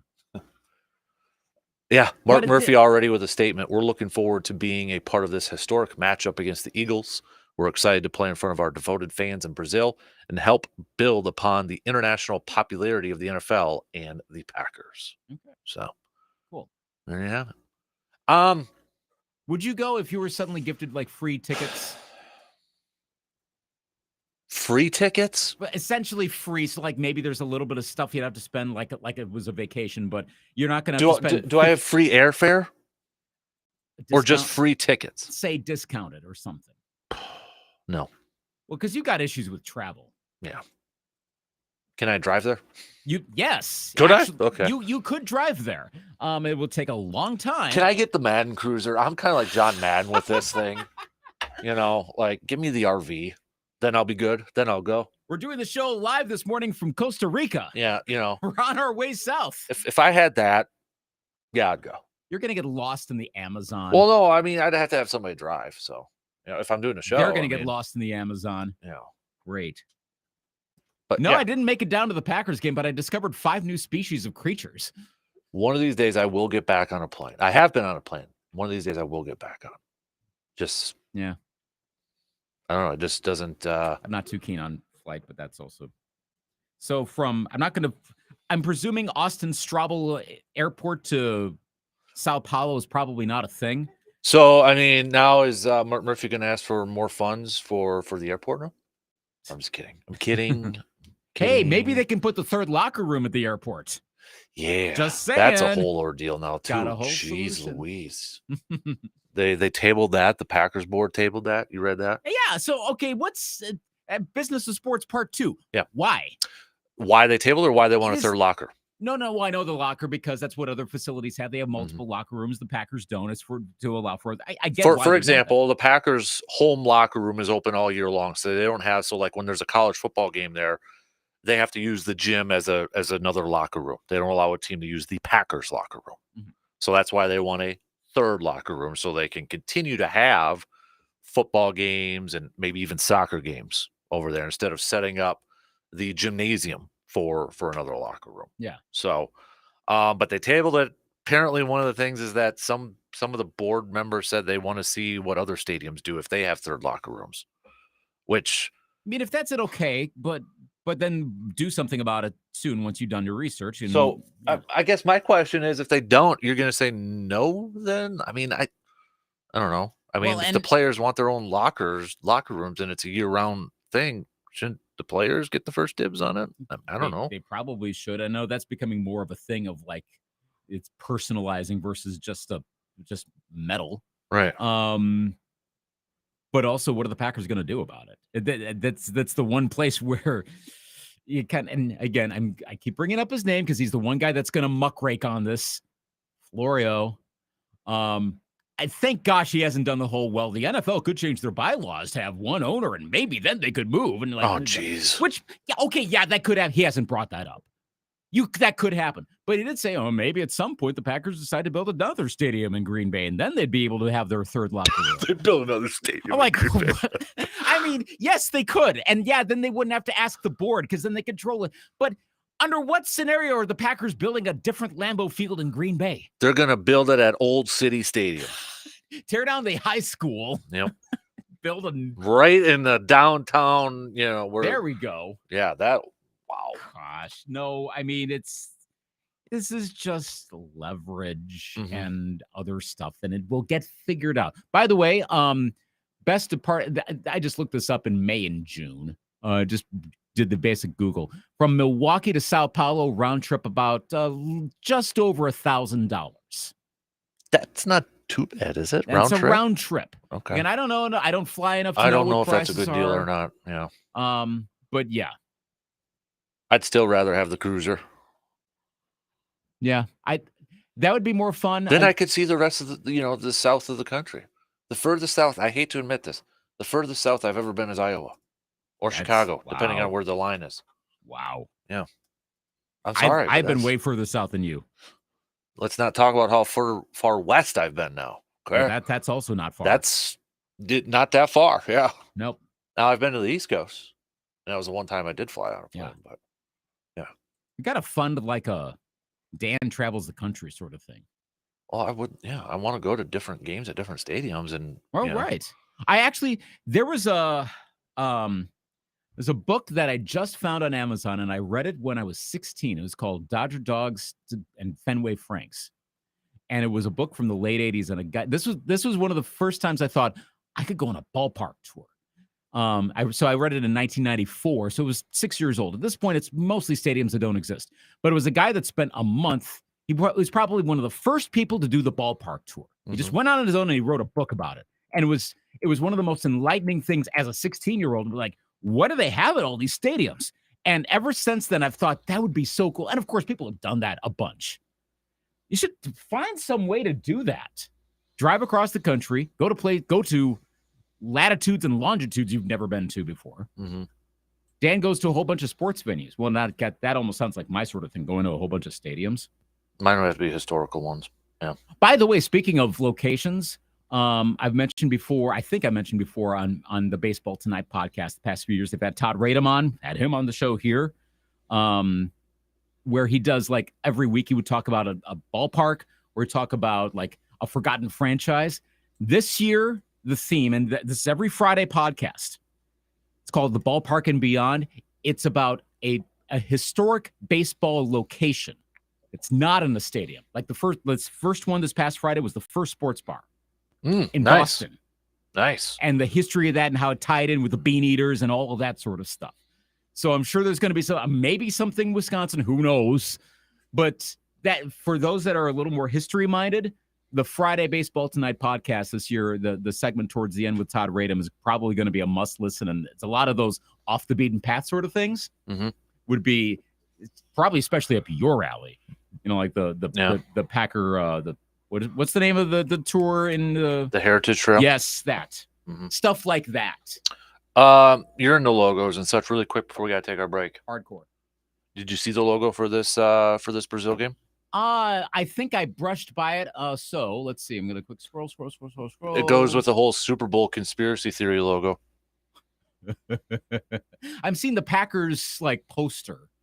So okay, I got it. Green, yellow, And it's not even the Eagles shade of green, right? And it's No. not. Well, unless you want to do with their beloved Kelly green. Oh, yeah, that I suppose. Yep. So again, that's Brazil's colors. Mm-hmm. So no, but clearly the NFL planned this. Oh yeah. Clearly. Yep. So, all right. So who's going to change their color to pink this year for the Super Bowl? Well, man, that might mean it's your Vikings then. Yeah, maybe. Hey, remember, speaking of logos, remember we got like a whole bunch of uniform unveils in the next 2 weeks. Oh gosh. I mean, the Lions, but they're not going to be pink. But the Texans apparently going to get a little weird with their stuff. Well, there was some. We got to be careful, people, too. Just again, reminder: don't believe everything on the internet. There was something either a week or two ago. People were freaking out because some Twitter account tweeted out that the Packers were getting ready to unveil new uniforms. Stop. Okay, and they went into details, like 4 versions of it. Yes, I saw that. I'm like, and people believed it. I'm like, no, just stop. You got to be careful, people. No, just stop. There's going to be especially in the next few days when we lead up to these, because again, it starts on Monday with the Jets, but we already know it's going to be the New York Sack Exchange 80s ones. Mm-hmm. But it's going to pick up Lions, Texans. The Broncos are going to be a pretty radical one too. Brace yourself. There's going to be some Reddit ones that are not real. Yeah. Wait for the real thing to come. Yeah. All right, let's take a break. Last call for any texts. Hit us up on that texting line, 715-830-1912. Oh, hey, Andrew Brandt tweeted he will be at the game. Yeah, I did see that too. So I will not. I think he can afford it. I will not, unless it's a cruiser. So make it happen. Yeah. Quick break. We've got some picks and predicts brought to you by the Elbow Room coming up after these quick words.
Spring turkey season is upon us. Don't forget to send over your photos if you have any luck. The kiddos are going to be up first, then the rest, the adults and such, if you will. But if you have any luck, send them on over so we can put them up on the Tilden Gun Trophy board that is up at our website, sportstalk1051.com. Just click on the Outdoors tab to check out all the photos up there. And if you maybe got your turkey tag, but it's not for another month in May there, and you still need some last minute stuff, supplies, or maybe a new turkey shotgun, head on over to our good friends at Tilden Gun. Sean and Hunter will help you find it.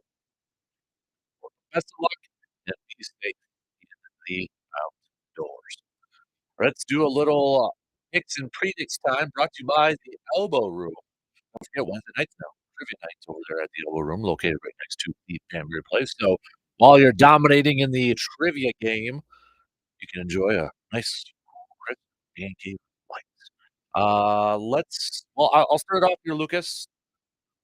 Your first two picks for the Masters. Whose wins it? And does Tiger make the cut? No, Scotty Scheffler is the He's going to be the favorite. big time pick, yeah.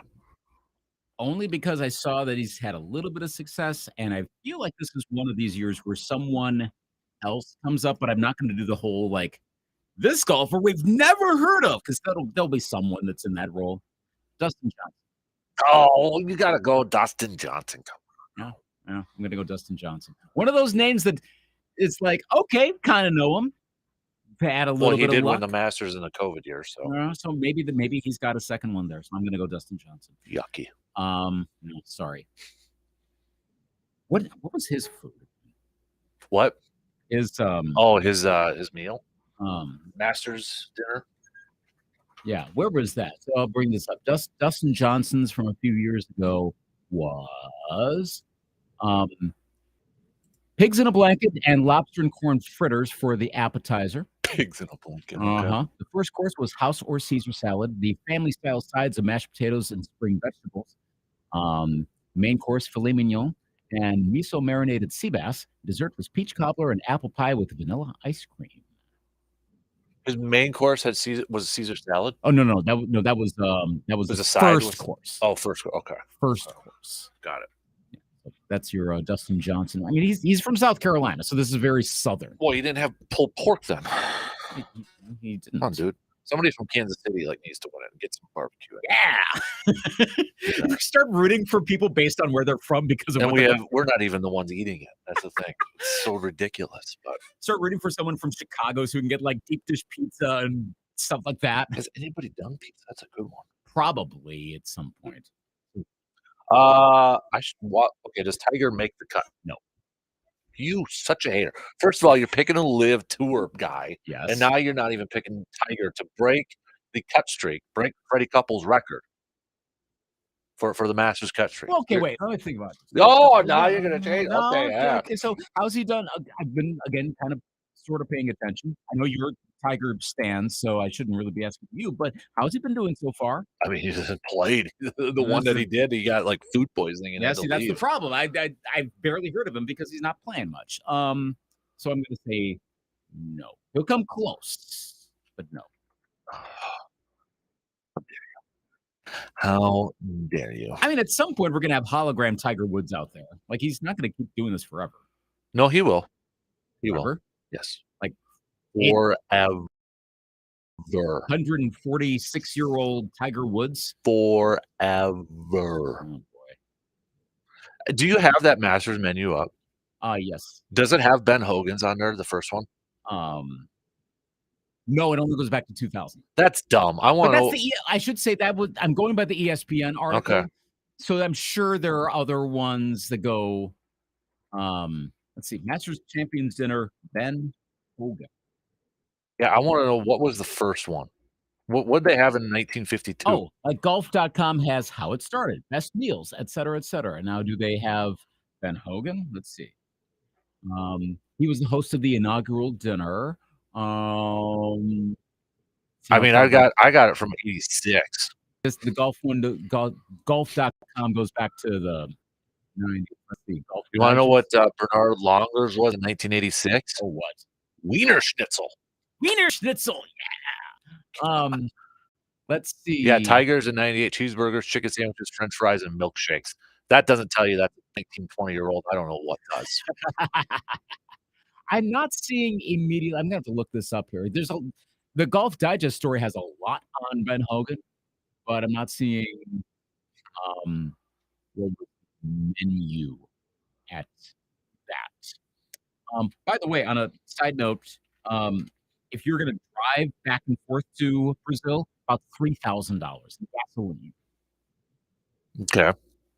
And if you're doing a bus, that's gonna be way more, You think? of course, I'm just kidding. No.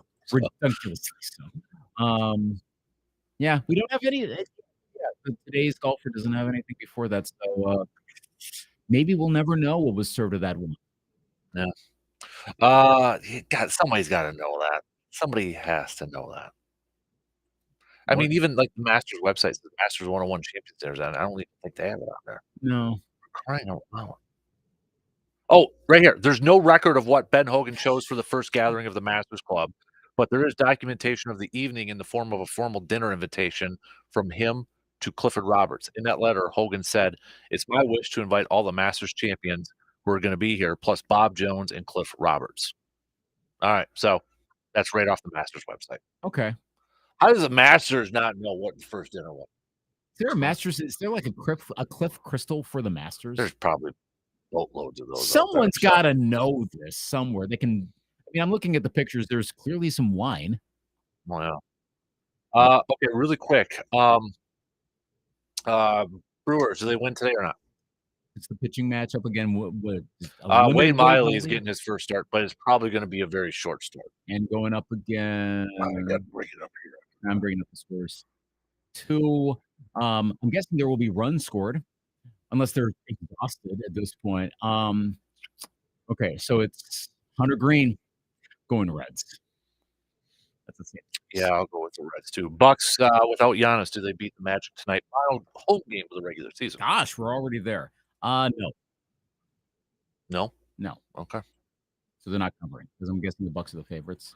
Yeah, let me bring up the line here. I got so enamored with Masters booty stuff over here. Yeah, I'm wondering. I'm gonna see what it opened up as and what it's at now with the Giannis injury. That'll tell you something.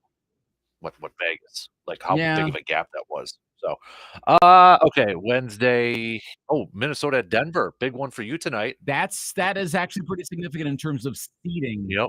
Um, Denver's favored by 5.5. I'm gonna take Denver, and I think they barely cover. Should be still a really good game, but I'm gonna go with the Nuggets on this one. So this Bucks and Magic game opened up as Bucks favored by 1.5. Is now Magic 1.5. I'll take Orlando with the points. You know what? I think I'm gonna go Bucks. I think they win tonight. Okay. I think they feed off of what happened last night, the energy to open it up, and but I don't think they win their next 2. And yet they're still a game ahead of the Knicks for second place. Yeah, but Cleveland is crashing. it's dicey right now. Yeah. So Orlando's got it perfectly set up for them if they want that 2 seed or higher. You're chasing the Bucks, and you play the Bucks 2 more times here. Would you rather be the 3rd or 4th seed and playing some combination of the Knicks, Magic, Cavs, or Pacers, based on the Ooh. standings now, or the 2 seed and likely playing the 76ers or Heat? Yeah, now that comes into play, doesn't it? Again, presuming that the Sixers or Heat don't play their way into above the play-ins. Yeah. What would you rather right now?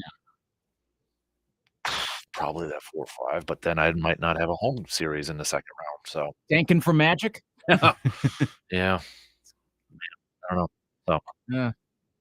that's a big T-Wolves and Nuggets game tonight. Uh-huh. I mean, at Ooh. least both are almost certainly locked in the top 3, but boy. Yeah. Oh, boy. The Yeah. Wolves is a 1 seed in the playoffs? What? It could happen, but what? I'm surprised. We've got some Packers fans who are upset about this Brazil game. Why? I don't know. If it Peacock, sure. Friday night, maybe, but It doesn't take away a home game. In fact, no. Green Bay's gonna have 9 home games this year. Rigged, says Vikings fans.